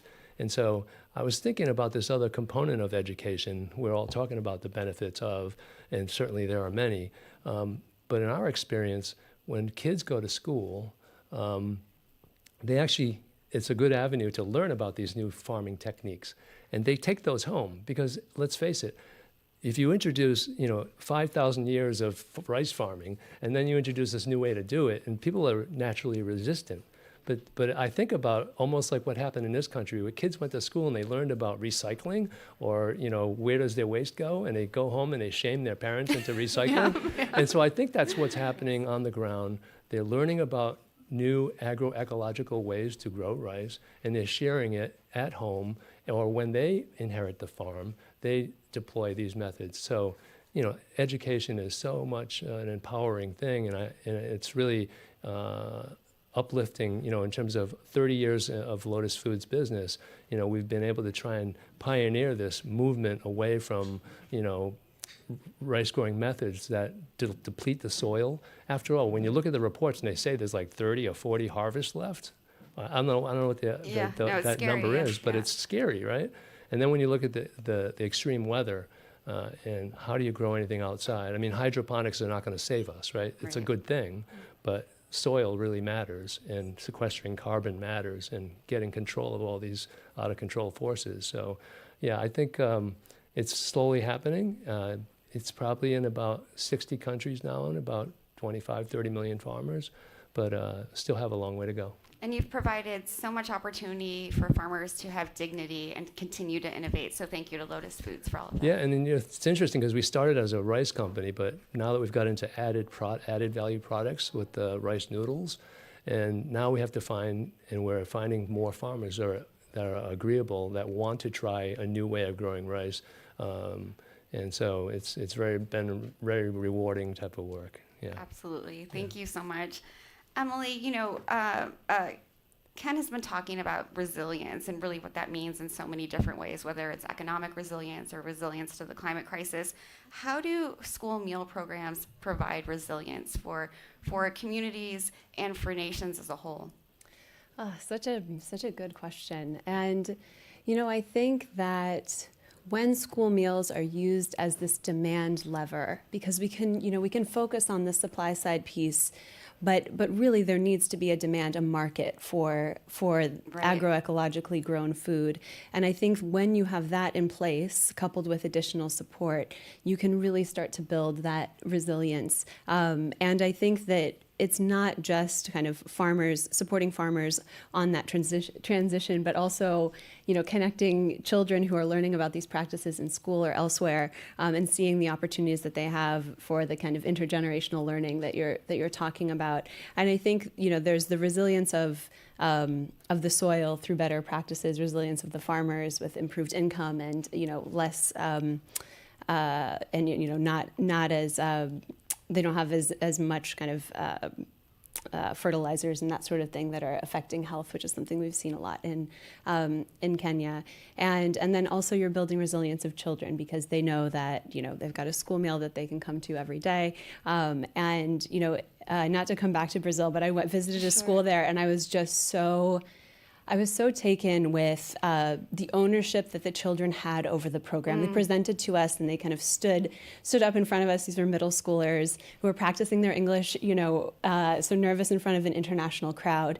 And they were educating us, like, this is where our school meals come from. These are where our school meals come from. These are the foods that we eat. This is why they're nutritionally healthy for us. This is how it's supporting our community. They're, culturally relevant, and they're the foods that we eat in Sarah State, where the conference was. And the pride in that, I think it's hard to articulate, because you could just see it come out of all of the youth that were there, that all of these people were coming to learn about their school meal program, and the cooks in their kitchen, and all of the people who work so hard to feed, I think it was like 3 football stadiums worth of children every day. So it was a significant operation, and when you see it working well, it really gives you hope for what's possible everywhere. Right, and the pride and the dignity and the innovation can't be measured in the same way that we can measure, how much carbon we're extracting from the atmosphere, or, this soil nutrients. This is a different way of measuring things, and it's so important for communities to be part of that and feel like they have that ownership. Yes, absolutely. And I think in a lot of the different, to repeat some of the things that this fabulous panel has shared, I think the community ownership of farmers often are kind of sourcing to schools where their kids are going. It really fosters this kind of collaboration and a close-knit community, and we see this in the U.S. as well. So, yeah. That's why Rockefeller chose it as a big bet, right? Yes, absolutely. And I think we've actually learned quite a bit from our work in the U.S. And also internationally over the last couple of years. And so we're very excited, but also really believe in supporting country-led solutions, bringing farmers, indigenous peoples, youth, all of the different stakeholders who have who are involved in this agenda to the table to inform some of these solutions. Absolutely. Thank you. Great points to end on. Please give this panel a round of applause. Thank you all. Amazing. Thank you. Thank you so much. Give them a round of applause as they exit. Thank you so much. Thank you. Thank you so much. Thank you. We're now going to have a fireside chat. And I say this during every summit, but it's true. Chase is one of my favorite people. Chase Sova, the Vice President of Advocacy and Engagement at the World Food Program USA. Please give him a round of applause as he enters. So Chase, I won't cry during this one, I promise. Are you sure? Maybe, we I don't know. haven't even started yet. And I'm going to start with a really hard question. I don't think a lot of us, especially Americans, understand the connections between conflict and hunger, and I'm wondering if you can sort of give us an overview. Yeah. Well, it's great to be here. I have to say, I was sitting in the green room back there, sort of absorbing all of the conversations that have been going on, and I sort of forgot to prep for our conversation because it was so interesting. So maybe if I accidentally drop into artificial intelligence or regen ag or something, that's where my mind is at the moment. Connect it all. Connect it all. So for the longest time, we've known that conflict produces hunger. It's sort of a natural byproduct of the way that we do war and wage war. And that's true for every major crisis in human history, or every man-made crisis in human history. What we've been less interested in, I think, from an academic perspective and from, among lawmakers up on Capitol Hill, is how that relationship operates in the other direction, right? How food insecurity itself can be a driver of instability. And this is something that has sort of captured my imagination over the last 10 years. This started off, I think, during maybe the first Trump administration, when there was a notable desire to link why we engage in soft power and why we engage in humanitarian assistance with the very real national security implications of that. So we started, and there's been 2 reports that have come out through the World Food Program USA. One, Winning the Peace, Hunger and Instability, which we produced, I think, as far back as 2016 or 2017. And then a new product that came out 2 years ago called Dangerously Hungry. So if you're interested in this topic, I would encourage you to look at those publications. And there we're articulating the ways in which food insecurity itself, by many mechanisms and through many mechanisms, is driving conflict. And that happens, maybe we can get into this. I'm not sure what your follow-up is, but I think this is something that when we look at why people support aid programs, why people engage with organizations like the World Food Program, at the end of the day, it's either morally right, it's economically smart, or it's in our national security interest to do so, and usually a combination of the 3, depending on who you're talking to. Absolutely, and we've lost a lot of that. But before we get into the impact of losing some of that right now, how does the climate crisis exacerbate all this? Well, at the same time that we've been spending more time thinking about food-related instability, the climate change and conflict literature has grown pretty dramatically. I mean, people are starting to look at the ways that food price spikes, like temperature increases, rainfall variations, extreme events and tropical storms are impacting things like human migration, or are impacting agricultural productivity, which then leads to those downstream impacts on instability. So I think the bottom line is that the most compelling studies in that climate and conflict literature run through agriculture and food systems. Right. And if you go back into the early 1990s and you count the number of climate-related extreme events that we're responding to, organizations like WFP, you might in 1990 come up with maybe 90 or 100 of those events.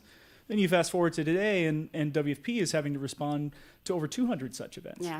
right? These are heat waves, these are tropical storms, these are changes in precipitation that are requiring some sort of institutional response.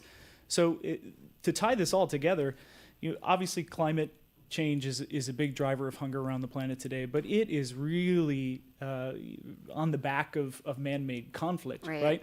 And these two things interact in really meaningful ways. Imagine an organization like the World Food Program trying to reach 150 million people a year, and a lot of it because of man-made conflict, and then all of a sudden you're having to respond to climate-related extreme events and tropical storms and diverting resources to save lives in those moments. Right. So these things feed back on each other in really important ways. And I think something very important, when you're only responding to emergency situations, you can't build the resilience in communities, in countries, to have, that long-term stability that's needed.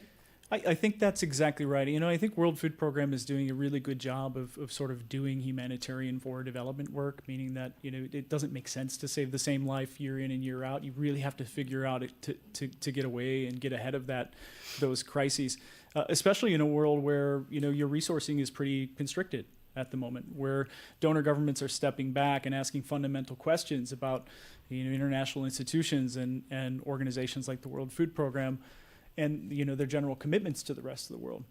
So I think it makes sense to see organizations like WFP through, and I might add, just to link this up with other earlier conversations, through support from the private sector in particular, to tackle some of these long-term resilience items. Right, we want to be able and continue to be able to deliver humanitarian assistance through general distributions when that's necessary, but we'd much rather get ahead of these things in the form of school meals. We'd rather be distributing climate information using artificial intelligence to sort of increase its uptake. We'd rather be getting ahead of these crises if we can. And so I think that's sort of the decision that we have to make, both as a global community and an organization, to try to move towards this model of resilience. Sure. I think, Barron talked about this earlier, how the World Food Program USA is navigating these challenges. It's difficult. It's really difficult. But the people in this room and the people watching online can help get involved, and Barron talked about that too. But I'd be interested in hearing, what your thoughts, and how can they help? Yeah. Well, I think it's a great question. I mean, Barron, of course, would direct you to WPUSA.org to sort of get involved. I mean, I think from, my day-to-day is usually working with folks up on Capitol Hill. Mm-hmm. They need to hear from y'all. They need to hear from people across the United States. I think we're at a point in this conversation where we are now back to basic first principles as a nation. What do we care about in terms of soft power? Are we a moral people? Do we want to continue to save lives? What is the value of saving lives? This isn't the first time that we've had conversations about whether or not to spend on international food assistance or development. But it is an opportunity, I think, for us to sort of reset, go back to those first principles and win those arguments, right? Because we are going to have to rebuild some of the institutions that are providing aid and long-term development assistance. So one of the things that you can be doing, I would encourage you all to be looking at the ways that you can get involved through grassroots advocacy, right? We're pushing out content and ways for people across the United States to send letters and notes to their members of Congress. Those things matter. Yeah. We hear from lawmakers who will tell us straight up that those things really, really matter and they move the needle. So that's a really easy way to get involved. I think we're going to be talking about the Zero Hunger Generation coming up next. This is an initiative that Cynthia from our team will tell you more about. But I think that's another way for young people in particular who might feel disillusioned, might feel concerned, might feel this existential dread about the state of the world in this moment, to get involved and do something very practical. And we heard about volunteerism today. I think that's a big part of what we're trying to do with Zero Hunger Generation. There is a volunteerism deficit in this country at the moment. Yep. So I want to make sure that folks know that Zero Hunger Generation is another opportunity. So that's a great call to action. Thank you so much. It was nice to see you. Yeah, so good to see you too. Thank you. Give him a round of applause.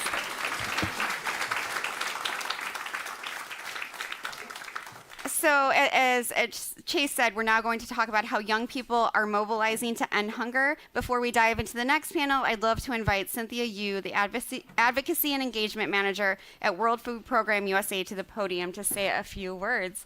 Thank you, Cynthia. Give her a round of applause.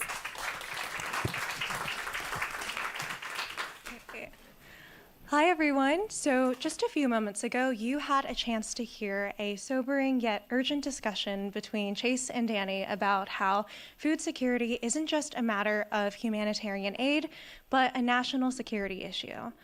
And let me tell you why that's really important to me.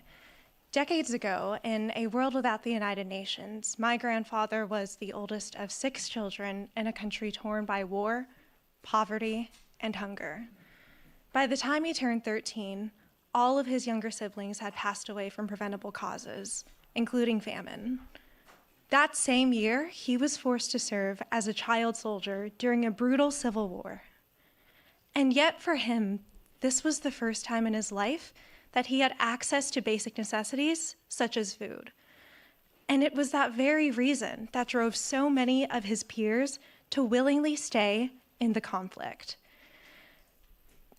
Hunger doesn't just weaken bodies, it weakens states, it feeds unrest, and it fuels conflict. There is no better way to create disruption and to radicalize populations than by exploiting people's desperation. It's something that my family experienced firsthand, but on the other side of the conversation is something different. Decades later, in a world where we have organizations like the World Food Program that feeds millions of our world's hungriest people every single year, is a different side of the story. Energy, creativity, a new kind of power. Even in what feels like a world full of chaos, we're finding hope in spaces like the Zero Hunger Generation, which is World Food Program USA's youth movement to end world hunger. All across the United States, over 1,000 young people have already signed up to use their time, voices, and networks to make a zero hunger future possible. Whether it's writing to their members of Congress, volunteering locally, or building their communities to act upon WFP's life-saving work, young people everywhere are pitching in what they can to make a zero hunger tomorrow a reality, starting today. They are proof that food is more than just fuel or politics. Food is a movement, and movements are built by people, especially young people, who are bold enough to believe that the world can be different. Different enough for justice, different enough to speak out, different enough to show up. But igniting change isn't just about speaking truth to power. It's also about putting power in the truth. And that's why I want to challenge all of you to join the Zero Hunger Generation by scanning the QR code on our screens or by heading to wfpusa.org/ZHG. And the second you join, you'll be able to gain leadership experience, earn points for each hunger fighting action that you take, and be a part of a larger movement where you can track your progress for zero hunger in real time on our platforms. Now, in just a few moments, you're going to hear from a panel of changemakers, chefs, and innovators who have spent their entire lives as young Americans working to make zero hunger a reality. And as you hear from them, I want to challenge each and every one of you, but especially our young audience members. As you listen, think about, what if your next post wasn't just an aesthetic, but a spark? What if your next recipe fed more than just your followers? And what if your platform, your story, your voice could play a part in solving our world's most solvable issue with the Zero Hunger Generation? Thank you, and welcome to the table. Thank you, Cynthia. Thank you for giving us hope. That was amazing. Wow. Putting power to the truth. I love it. To explore how we can inspire young people to act, as Cynthia mentioned, I'm going to have a great conversation with Jonathan Kung, chef, content creator, and cookbook author. Please give him a round of applause for Activist Console. Why? In the past 2 years, I'll call it, I grew a platform way bigger than I could have ever anticipated, and it kind of led me to immediately question, how can I use this more than just sharing day-to-day private chefing or recipes? Like, Right. how can I really use this for good, not to sound completely corny. No. And actually, I started my career in the nonprofit space. Very funny, I actually ran into an old colleague of mine right before this panel who I worked with, and it was just a full circle moment. It was an emergency response position at a nonprofit. And so the nonprofit interest has always been central, I guess, to what I want to pursue, and having this platform and it being food focused, it felt very natural to kind of work with WFP and be able to help advocate for a lot of their causes in this way. That's great. How would you describe the experience so far? It's been incredible. I've learned so much. I mean, the WFP team is truly incredible. They're so inspirational, honestly, to work with. And every time I get off a call with them, I just feel so inspired to like get out there and be like, okay, I want to be doing this. And they're doing such incredible hard work, and just doing whatever I can, the little pieces that I can do to help amplify everything that they're already doing. I mean, they're doing the hard part. I just get to help amplify the incredible work and help teach people and explain, why it's important to me, and why I think it's important and interesting to people who follow my content. Incredible, incredible. Jonathan, I'd like to turn to you. You engage and educate your audience in similar ways. What do you find are the most effective sort of strategies for engaging with them? When it comes to just communicating with your audience, meeting them where they are is probably the most effective way, especially in times of uncertainty right now. There are a lot of things that are absolutely top of mind, especially to young people, and for the foremost is right now, unfortunately, economics. So I like to sneak in sustainable practices under the guise of good economics, money saving things. And then that kind of gets them interested in understanding that both of those things can be very, very closely interconnected. And having them understand that these good practices also have this greater benefit. And although we know what happens in the home is so small compared to actually the harm that is being done with industry and commerce, but at least having that at the top of their mind, not in the sense that they are affecting even combined change, but having it just in their thoughts, they vote. Hopefully that they will vote a specific way. The impact that way of thinking has is so much more than just what they're physically doing. Absolutely, absolutely. One of the things that I've been thinking a lot right now, and I'm hearing it from young people as well, is this feeling of utter hopelessness, and it makes me worry about young folks' mental health, and I'm wondering how we help them feel not so overwhelmed, like they can do something. Yeah, unfortunately, it seems that cringe culture had was much more nefarious than we had once thought. It had made people afraid of expressing too much joy or even showing that they cared too much. And when people are afraid of showing how much they care about anything, well, then they don't express it, and that does not translate into any kind of action. And it seems to have this very unfortunate effect of this nihilism that seems to have permeated through the young internet. And so I don't know, how do you solve that? But personally, I try to say okay, well, it's okay to care. We have to as a collective try to make that cool again, which as an elder millennial, what the heck is cool anyway? But no, if you don't care, if you don't try, and if you're too afraid of how you show, how you present yourself, especially in this big, in this culture that we have now of surveillance, having it, I guess, just overcoming that in whatever way we can. And as content creators, we do express joy. We are by our very nature, just a little cringe, but we also show off our passions and our loves, and we show off that we can actually create careers, and we can create joy by doing that. And that, I guess, leading by example is the only way that we have now. Whereas like positivity can be the protest. Absolutely. And there's this craving for connection. So people want to connect with you.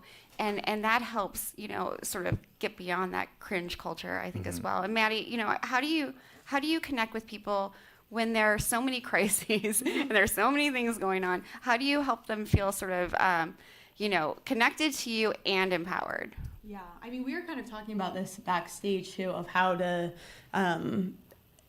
get people to not only care, but feel like something actually can be done. We're not all just doomed at this point, because a lot of what you consume on social media, unfortunately, is just like, it feels so heavy, and it kind of makes you think, well, what's the point? Like, what can be done?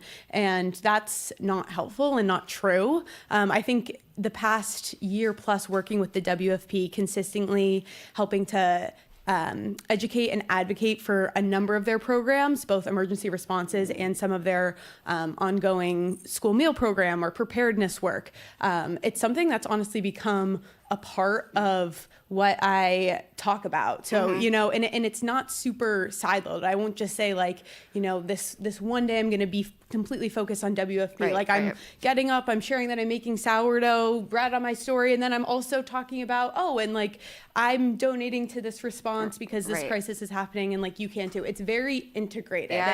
And I think it also helps to put kind of a face behind the people who care about this and who are cool. Maybe some people say that. But yeah, and it's not just and again, we were talking backstage about how sometimes it can become a bit of an echo chamber. It's everyone, you know, people who showed up to this event, like, you already care about this, and that's great, but we also need to teach people and get other people on board. And someone is not following me because they necessarily know I'm involved in advocating for the WFP. Maybe they follow me because they love my recipes, the private chefing content, a sourdough video, and then along the way they see a story and are like, oh, she's also involved in that. And it's over time. Maybe they don't click that link button the first time, but the fourth time after seeing it, they're like, she's talked about this for a while.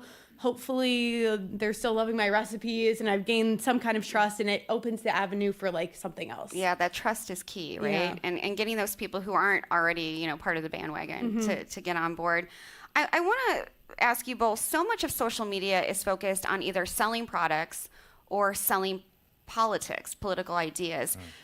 How would you encourage the nonprofit world to sort of use social media in a way where they're not necessarily selling something, but they're communicating in a way that really, you know, reaches the people who are on TikTok, who reaches the people who use Instagram, in a way that is compelling? I would say you are selling something. Ideas and views can be considered to be like something that you are trying to present and sell to your audience, and that doesn't cheapen your position in any way. You are simply just trying to communicate with an audience that you generally do not have access to, who doesn't automatically have your ear. And tapping into content creators has been shown to be very effective if you have been following what the opposition has been doing with a great deal of success. Understanding and like doing your own research and knowing who these creators are, it doesn't have to be us. But like you should at least like have your ear to the ground and have a fave or two. And if not, ask your kids.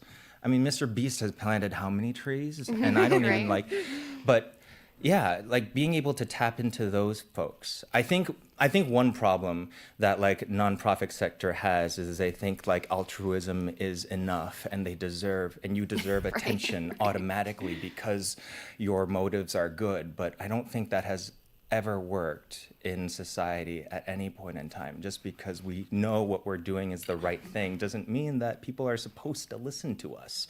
So like we are right here, and we have people who look to us not just to buy things, but to learn as well. Both of us are in some kind of, we play some roles as teachers of something, and we have these strong beliefs, and we are all aligned here in this room. Like, just come on, use us, please. That's great, Maddy. Yeah, I mean, I was going to build off that. I think WFP, to use them as an example, is doing a great job with the Goodwill ambassadors, and then of course the Zero Hunger activist. I'm like, what? I'm on this council, and I don't even know Zero the full Hunger movement. Activist Coalition. Yes. Right? The Zero Hunger Activist Council, and yes, now I'm on a panel. Yeah, all those things. But using people like, neither of us are being paid to be up here on stage, nor would we want to. These are our genuine values and thoughts and opinions that we're just providing our own color and context around. And I think that's the one thing that maybe like the nonprofit space has it to its advantage. It's like once you find the right people who the values are aligned and can help advocate for you and put their own color on it, that's so genuine and organic. And you're not selling anything. You're just people, click follow because they resonate with you one way or another. And this is just adding more color to what you're already doing, showing up online. Unlike a brand that pays you to do a product. But definitely support your creatives if you can. True. Yeah, for sure. One of the things that, I think why you're both so successful as content creators and influencers is that you're both very genuine. You come from the culinary world. And I'm wondering if you can talk about how, being a chef helps you talk about, food and hunger and agriculture very naturally. It's the interconnectedness of the entire industry. As cooks and as chefs, we know the entire line of like the service industry, but we also have an understanding of farming. And if we care enough, we understand the policy that affects that, which affects, like, the web is so tightly knit within our own industry. If you are within that kind of like restaurant, if you work for that kind of restaurant, you understand how easily affected by everything just a simple ripple can be. I think it just makes you a little bit more aware and empathetic to like the struggles of everyone, whether or not like they vote a specific way, you're like in it together. I have a great deal of respect and frustration for like my farmer friends and the farming community in Michigan, but at the end of the day, we just like desperately need each other. So like we have to have our conversations that we do. So I think that is what drives me. Yeah, and you help your audience then understand that in such a great way. Right.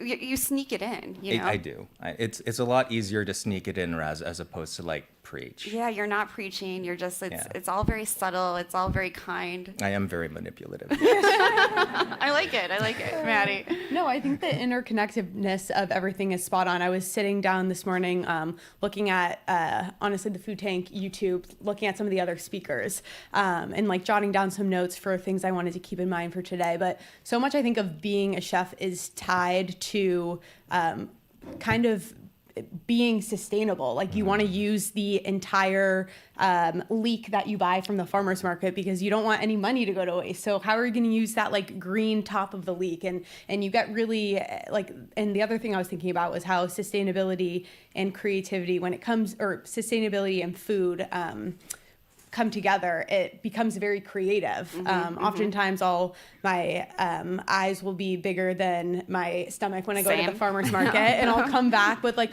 oh my gosh, this new variety of melon that's like, I'm like, I must have it and like experiment with it. And then I come home and inevitably there's some things that end up in my fridge that maybe are looking a little past their prime after 5 days. And it's like, okay, but how can I now use this? Like I had some shriveled up peppers and I was like, I'm going to blister them and then like peel them and then what can I, and that's honestly when I come up with my most interesting and like delicious recipes. And it's I'm forced to because I'm not gonna throw away the one expensive peppers that I bought at the farmer's market, but also we're trained as chefs to use to think creatively, and I think that's one of the things that's super fun too. And passing on those skills under the guise of economics or under the guise of being a foodie. I mean, so much of what we do, preservation was meant to save food. And we just happen to like now in this society use that for our bottom line or as a new experience. But at the end of the day, it's just about not letting it go to waste. Right. Gen Z or this is what I've heard because I'm very old. Gen Z feels very connected to food. They feel it's part of their sort of, who they are. And so how do you you're both reaching Gen Z in such creative ways because you're helping them identify parts of their personalities that they really like. And I wonder how you sort of like trigger that and then help it endure. Well, I think from my angle as an Asian American, I use food also not only as like, to teach cooking, but as a gateway into expressing my own culture. And when it comes to like, third culture kids, we live in a society that is so like diverse now, whether it be like racially or culturally. People like to see themselves and discover themselves in their food, but not only just like know who you are just based off of the things that you're eating at home, but also who you are just based on how you express that when you cook it. Right. And so like, yes, I might be Chinese, like ethnically Chinese, but I've also like lived in North America for as long as I have, and I have other loves and I like to intermingle with each other, like and express myself in ways that just don't exist in my traditional culinary background. So we find a lot of that curiosity and that desire to like of self-expression in this younger generation, and I think like I think all of us can benefit from playing around with our food a little bit. Right, having fun. Maddy? Yeah, no, I always it's always makes my day when I get a message saying like, I've always been like really intimidated to get into the kitchen. I don't want to make mistakes, but like you just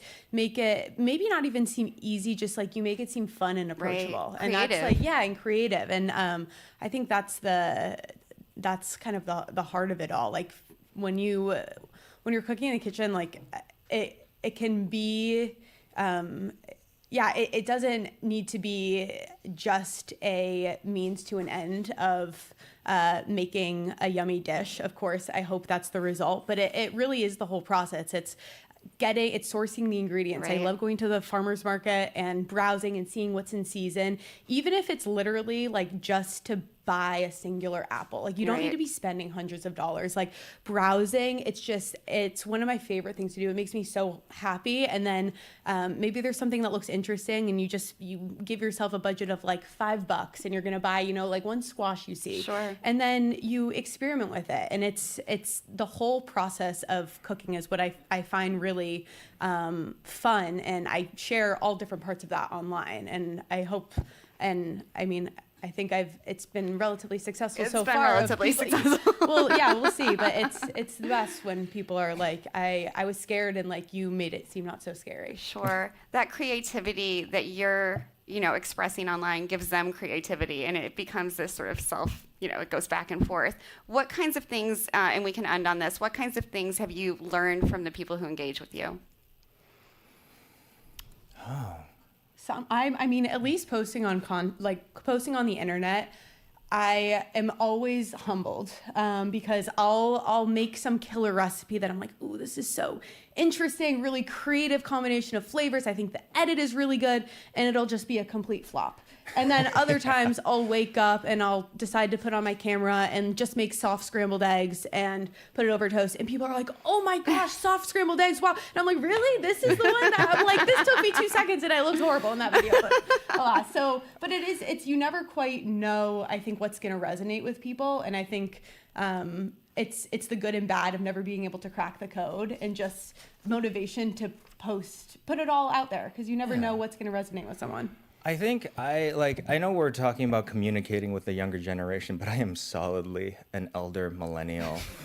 And I think what I've learned is truly how different it is, the world that younger people are growing up in now, how different it was than the world that I grew up in myself, but how the need for community just remains to be the same, the need for connection. I grew up in a place where there weren't there were other Chinese people around me, but I wasn't everywhere. I didn't have the full West Coast or East Coast immersion that I did, but understanding and seeing what young people seem to have been yearning for in the comments or what they resonated with showed me, it was oh, I see. At the end of the day, it really is just about connection, and it doesn't really matter what kind of form it takes. We just are all humans who want that. Yep, that's why we're all here. That's why we're so interested in WFP. I want to thank you both for your commitment to these issues. Stay seated for just one moment, because we have this opportunity to share a few copies of John's book, Kung Food, Chinese American Recipes from a Third Culture Kitchen, to give away. If you look under your chairs right now, if some of you will find a fruit and vegetable sticker, and if you hold it up, you can take it to a food tank member later, and they will give you John's book. So please give them. That's like an Oprah moment. You get one, and you get one. Great, thank you. All right, thank you both so much. It was so fun to talk to you. Thank you. Yeah. Thank you. Round of applause. Thank you. Nice to see you too. Thank you so much. All right, so we have our final fireside chat of the day. Please stay with us after the conversation. We have a really cool reception planned with wonderful food, again, thanks to great performances. A few more in-kind partners to thank: Baby Bell, Quinn Snacks, Bobo Link, and Kerry Dairy Ireland.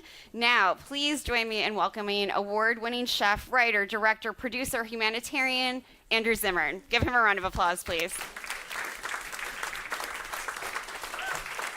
Hello. How do you follow soft scrambled eggs? I don't know. All I'm thinking about is soft scrambled eggs. But deliciousness, it's actually a great segue, because sustainability without craveability is kind of a dead end. You know, we're changing the food system. People always forget about deliciousness. Yeah. And I've seen that actually doing my WFP work in Zambia when I was there a couple years ago, and I've seen it all around the world. If you're going to make change with someone and say, hey, you should try this here's a new vegetable to grow that's drought resistant, you better damn well make sure it's fucking delicious. Yep. I mean, it's just like, I mean, we have to remember there is a reality piece to everything that we are doing that I think is absolutely crucial, and we often forget about that. We do. Who wants to eat a bowl of porridge unless you're starving, right? There's a difference, right? Emergency relief is different, but when you're trying to change food culture, craveability and sustainability, if they don't go hand in hand, it's a dead end. And joy. Yes, 100%, but that's a large part of sharing it. That's revitalizing communities. That's the part that I think happens in a way on its own. I've been in enough places around the world, whether it's with tribal peoples, in emergency situations around the world with WFP or World Central Kitchen, in refugee camps on my own, making my own stuff. And I've been in a bunch of those, or the work that I've done with the International Rescue Committee, where we focus on refugees. Once you put something yummy in front of people, magic happens. I mean, literally absolute magic for none who've ever had that experience. And it's why I encourage people to go out and visit. Anywhere that you can. If you're interested in farming, we talked about farming all day today. You have. You're an iron woman. I don't know how you do this so many days in a row, all year long. Thank you. Carrying the message of hope and resilience and real change. You are, I mean, such a hero of mine. I love it. Stop it. I love it. Stop. No, it's true. Why does nobody ever give you all that credit? You deserve so much of it. But truly. Anyway, Andrew Zimmern. I was telling people how many years I've been doing food tank events all over the country with you. We've done it in 5 or 6 different cities. Now I'm going to cry. You can't cry.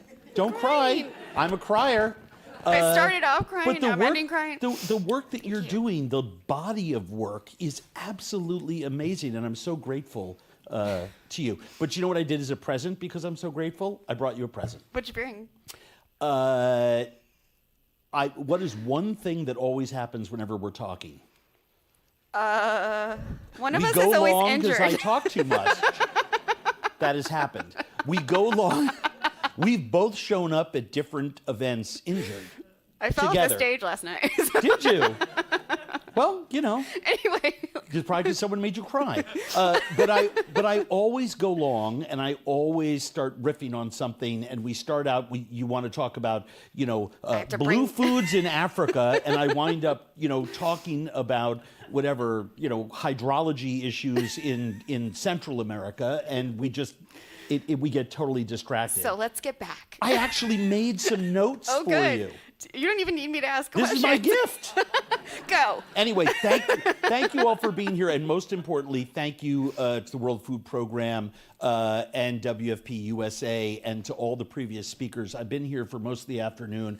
I've heard most of everything, and it just has filled me up, and I have learned so much, and it just it makes me want to run through a brick wall for people. Same. Yeah. So if we can get back to what we discussed that you would talk about. You have said... Did we have a topic? Yes. Okay. But I want to thank you for the nice compliments. I really appreciate it. Sure. You call corporate capture the most dangerous enemy to real change. And I don't think everyone sees that connection. Can you tell us what it means, what we can do about it? Oh my gosh. Well, here we go for 20 minutes, and our time will... No, corporate... Does everyone know what corporate capture is? In case you don't, corporate capture is what happens when the fox is guarding the henhouse, writing the henhouse rules, and sharpening the knives for when the hens come out of the house. Corporate capture is when Big Pharma writes the rules about how much you should pay for medicine. And how it plays out in the food space is in labeling issues that allows a company... Anyone here from Odwalla, the juice people? Thank God. So if you go to the vegetable area of your supermarket, Odwalla, and they're not alone, there's another company, Naked Juice or something like that, and they're in the refrigerator section, and they have drinks, vegetable juice-based smoothies and other things for adults, and then they have some for kids with cute cartoons and in the right sizes, and it's fantastic. So you definitely want to be buying those things for your kids, right? And by the way, they're funding a lot of the research that's being done about the impacts of these things. But if you talk to a doctor, kind of the worst ways to take in sugar is in liquid form. It just goes right into a part of your body that can't handle that much processing. And it's a big driver, liquid sugars, not these companies. They're a small driver. But the big driver, increase in liquid sugars, sugary sodas, sugary juices, stuff like that, right? That you don't really have to digest. Just your body's just flooded with sugar. If you turn around the labels on these healthy smoothies, you'll find out that one of them, Super Green Machine, I think it is, has like 60 grams of sugar. And it turns out there's 2 portions, right? So in this like 8-ounce bottle, every kid takes a sip of that, and if they're over the age of 3, that baby is gone. They're taken to... Any parents in here? Yeah, your kid, that's gone. I mean, I've run this test with my own child, and it's absolutely awful. That's basically... 60 milligrams of sugar is basically more than 2 cans of Coke, a cola, right? So corporate capture is a huge, huge problem, and it's an even bigger problem these days because the Make America Healthy Again honchos in Washington, D.C., and the majority of people that are working for this current administration in this space actually believe it's okay to have irresponsible food companies writing the laws because it's cheaper. We're going to save money. We're going to save money, though. But meanwhile, it's going to make everyone sicker, and it's going to cost taxpayers more. So then we're going to lose money, but they'll be gone from office. Well, no, they won't be gone from office, and we may not have elections. So we'll see. To me, it's nefarious. And by the way, I write about this a lot on my Substack, shameless plug. Go to andrewzimmern.com. You can link and you get 3 great drops in your mailbox every week. I love it. Including me ranting about whatever it is I want to rant about. I'm glad that you brought up the Maha Commission, because in the past you have talked about wanting a Secretary of Food. If RFK Jr. thinks he's Secretary of food in some way. I don't want that. Well, he here's the problem though, and it's worse because we might even be better off, and I can't even believe I'm going to say it. The decision making and the speed with which decisions are made, it might be better off if he was the Secretary of Food rather than in the role that he's in. And here's why. We have 17 different agencies, all represented by letters in Washington, D.C., that at some place touch our food system. And because none of them talk to each other, because they don't share budgets, because they don't share how they're measured by their higher-ups, whoever those are. I don't know who those people are, but whoever's judging them. Sure. Because we don't have one agency in charge of all of it, horrific mistakes are made, a ton of waste and energy and resources are burned, and you have incredibly problematic issues occurring in America with no one place to channel all of this. And I'll give you two very quick examples. We have a soybean problem going on in Iowa, and we're about to have a soybean problem going on in other states in America. In Iowa, I live in Minnesota, so I know a lot about soybeans in Iowa. There were two buyers for soybeans in Iowa. 98% of the soybeans went to two buyers. The junior buyer was the U.S. government, and the department that bought all the soybeans was USAID. There is no more USAID. Those soybeans went to feed starving kids overseas, literally, okay? But, why should we care for a child overseas, right, when there's, whatever, gold sneakers and watches to be sold online with the great dictator's name on them. Right. So the number two buyer, or the number one buyer of soybeans was by the way, that was satire. It was not political. I worked for MSNBC for a year, so I'm already on the enemies list, so I don't have to worry about all that You're kind of not getting stuff. canceled. Already was. The number one buyer is the Chinese government. But in retaliation for the tariffs and all the rest of that kind of stuff, they have stopped buying soybeans from us. So the Iowa farmers are now sitting on a year's worth of soybeans that will not go anywhere, right? And it will contribute to all of that food waste, the vast majority of which is pre-consumer contact. Right. And it's the stuff that we never see because no one tapped someone on the shoulder and said, well, when you do these things, here's what's going to happen. We have example after example of this kind of thing. And if we had a Secretary of Food and everything flowed through one office, I think we would be much better off both in our food policy work here in America and especially our food policy work overseas. But I would only trust someone like you to be that Secretary of Food. And Well, I'm not it's very kidding. kind. I'm not kidding, though, because you see the interconnectedness of all of these things. And the folks in power right now are not seeing that, as you just demonstrated with that example about soybeans. Yeah, it's very limited and fractious viewpoints that put all of us at risk because, and I was talking about this the other day on a panel and a little bit this morning on Yahoo Finance. A human life overseas is just as valuable as a human life here at home. Right? Absolutely. Oh my God, yes. I mean, it was more rhetorical, but thank you for the applause. That does not mean, I would like to think I would dive in front of a bullet for any child. I would like to think. I know for sure I would do it for mine. Of course. Right? So I get it that our children, and you can make all these sort of like weird arguments about the whole thing, but at the end of the day, philosophically, and in every way that I can think of, a life is a life is a life. And the investments that we make overseas help keep our nation safe. When we build up other nations, we build goodwill around the world. We have allies. It helps with trade. It does all these other things. We are doing the right thing. People have been talking earlier about moral and ethic. I think Barron was talking about the moral and ethical responsibilities to feed people, which I thought was absolutely 100% correct.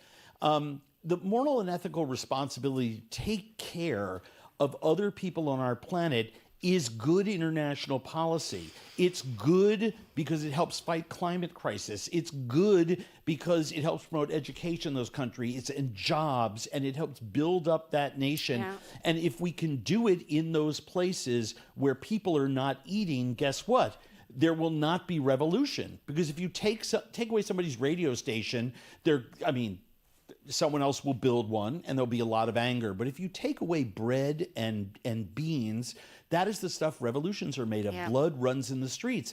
And people get very, very angry. I've been in those countries. Yeah. I've been in countries during revolutions, and you can see it. And what they are talking about is, I can't feed my kids. Right. Nobody, well, I shouldn't say nobody. They do it in France.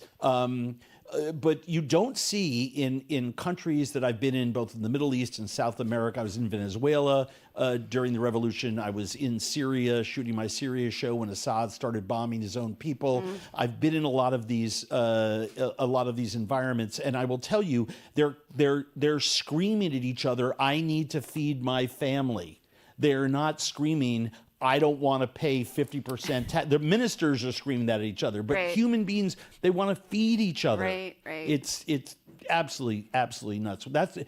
We need to prioritize the equality of the right to eat, both here in America and in other countries. Here in America, it costs $17 to $18 billion a year to statistically eliminate childhood hunger in America. We have a $1.6 trillion federal budget. I'll do the math for you. It's about 0.0028%. It's a fucking rounding error, right? Yeah. It is genocidal by secondary definition. It is genocidal to not be feeding children in this country. The decision not to is a genocidal one. We are condemning people, by the way, adversely and disproportionately affecting people of color and women. Absolutely. But we are condemning people. Some children will die of malnutrition in America, right? And because this administration has now also, another department, has stepped in and said that the record keeping that has taken place since 1990 will no longer be, there is not going to be a food vulnerability assessment in December of 2025, which is when it's always taken. The 2024 one apparently will come out, but then that's disappearing, which just gives people the ability to say, no, there's no hungry people here. That is a further practice of genocide. Now, I should say, in all fairness to this administration, can't believe I said that. This has been enduring for 7 or 8 administrations. It's neither red or blue or left or right. Food justice is not something that the current administration brought to the table. Right. It's been going on forever. And we have the ability to feed statistically every child in America. And then we can move on from there. And the reason it's so easy in America, because we have schools and we have trucks going, we have the distribution points, we have the distribution system, we literally, we have schools, we know how to do that. Yeah. It's a little trickier with adults, but guess what? The number goes up to about $36 billion if we want to solve hunger in America statistically for everyone. And I keep saying the word statistically because there's some real policy wonks here and people I look up to, and so I don't want to get yelled at afterwards for misleading people. We can't physically interview everyone, and there's so much stigma associated with hunger. People aren't jumping up and raising their hand saying, I'm hungry, I'm hungry. Right. But I think it's really, really important that we understand that we can do so statistically, and that is what's most important of all, especially when it comes to our children. Absolutely. We, talked earlier a little bit about the helplessness that people feel. Just hearing what you've described makes me feel helpless, and my whole job is hope, right? How do we help people feel empowered and less helpless right now? It's a very difficult thing to do. I've been sober for 34 years. Don't clap. I've been sober for 34 years. It's just very, very hard to hear. I did it to save my own life, and I was a fucking mess. So, let's just, wasn't a great thing, but it's a very cool thing now. One of the things that I learned there is, the very first thing you need to do is accept that there's a problem, and it actually kind of helps, right? Yeah. But I wrote you a short missive on this Great. because it was one of the things you said that we wanted to talk about. Dear Danny. Yes, and because I can get so distracted and talk too much because I'm a mental health mess, Not at all. it is. I wanted to be respectful of everyone's time because it's the end of the day and everyone is a little bit hangry. But the food was delicious. Big round of applause for the people that fed us today. Thank you. I'm a chef. You got to thank people who make our food. God bless our food and the hands that made them. I said, why hope is still on the table. You get it? I do. Okay. We know that climate. Thank you. We know that climate and conflict are destroying food systems. Right? They're breaking down all over the world. Right? Everyone in this room, we're all the converted. Right? We know it. But we're not powerless. Okay? I believe we are underdeployed. We already know how to blunt climate shocks, all right? I mean, I went through all the work that I understand through my work with the WFP and WFP USA. And these are all things that they're doing right now, and in some cases have been doing for years. And in 8 of the 10 things I'm about to mention, I've seen with my own eyes just in Zambia alone when we were there together. Move cash before disasters, ensure drought, right? Scale safety nets that flex with the weather, know how to grow more with less, capture rain on degraded land, store grain hermetically instead of feeding weevils, electrify cold chains, so milk and fish, medicine makes it to those that need it. We know how to keep markets open. We know how to clear landmines, protect sea lanes, use digital rails to pay people quickly and cleanly. We know school feeding. Barron talked about it. Several people talked about it. I made a little mini documentary for the WFP about it, which was called Paving the Way to Zero Hunger. You can go to andrewzimmern.com or WFP's website and take a look at that. Thank you, Tula. We know school feeding creates the single most popular social contract on earth. Feeding kids by local stabilized communities, right? Barron talked about it. I think it was Barron who was talking about the beauty of seeing attendance numbers at 100%. I mean, I had a principal in the school district that I went to with Tula literally tell me they were like 70% and they'd have like 5 kids show up when it was harvest time. Right? Because everyone's all smallhold farmers. 95% of the country is smallhold farmers. The kids are the workforce, right? But the kids are like, hey, Mom, I'm not picking corn. I'm going to school and I'm learning because I'm getting meals there, right? Incredible. Almost 100% tuition. So here's my point. Hope is not abstract, right? Hope is operational. It is operational. Somalia's flood prep, Senegal's drought payouts. I tried to include other countries other than just the ones that I've been to on behalf of the WFP. Land restored in the Sahel, Ukrainian grain delivered, Rwandan farmers selling into structured markets. These are all receipts, man. I mean, I'll drop them off at anyone's door. I mean, there's study after study. I mean, this is all out there and available on WFP websites. The task that we have now in front of us is scale and speed, right? That's what I mean by underdeployed. And that's not an easy task. But if you accept the idea that we already have programs that are working there, we've already figured out how to solve the problem, what we now have to do is scale it and speed the plow, as it were. Another I'm very punny today. You are. We need to take what it works and push it through government systems and lock it into budgets and finance it the way we finance roads and power. And if we can't do it in this country where we are getting absolutely jobbed, where the funds are decreasing and decreasing and decreasing, then we need to do it with public and private partnerships, and we need to do it with people overseas and organizations and NGOs that are overseas based, and find the money elsewhere. Right? Find the money elsewhere. There is money to be had. We just have to be asking it of other people because we know our federal government is going to continue to sell us short. So, long story long. I thought this was a good line. I underlined it. Hope lives where timelines shrink from years to weeks and where donors, our partners, people giving the money, get to buy results and not just more workshops. We actually don't need more workshops. We have the solutions. You've heard 100 of them today, right? We could just take the top 2 or 3 and just move forward on pressing them. That's why it's a deployment issue, right? The window is narrow, but it's open.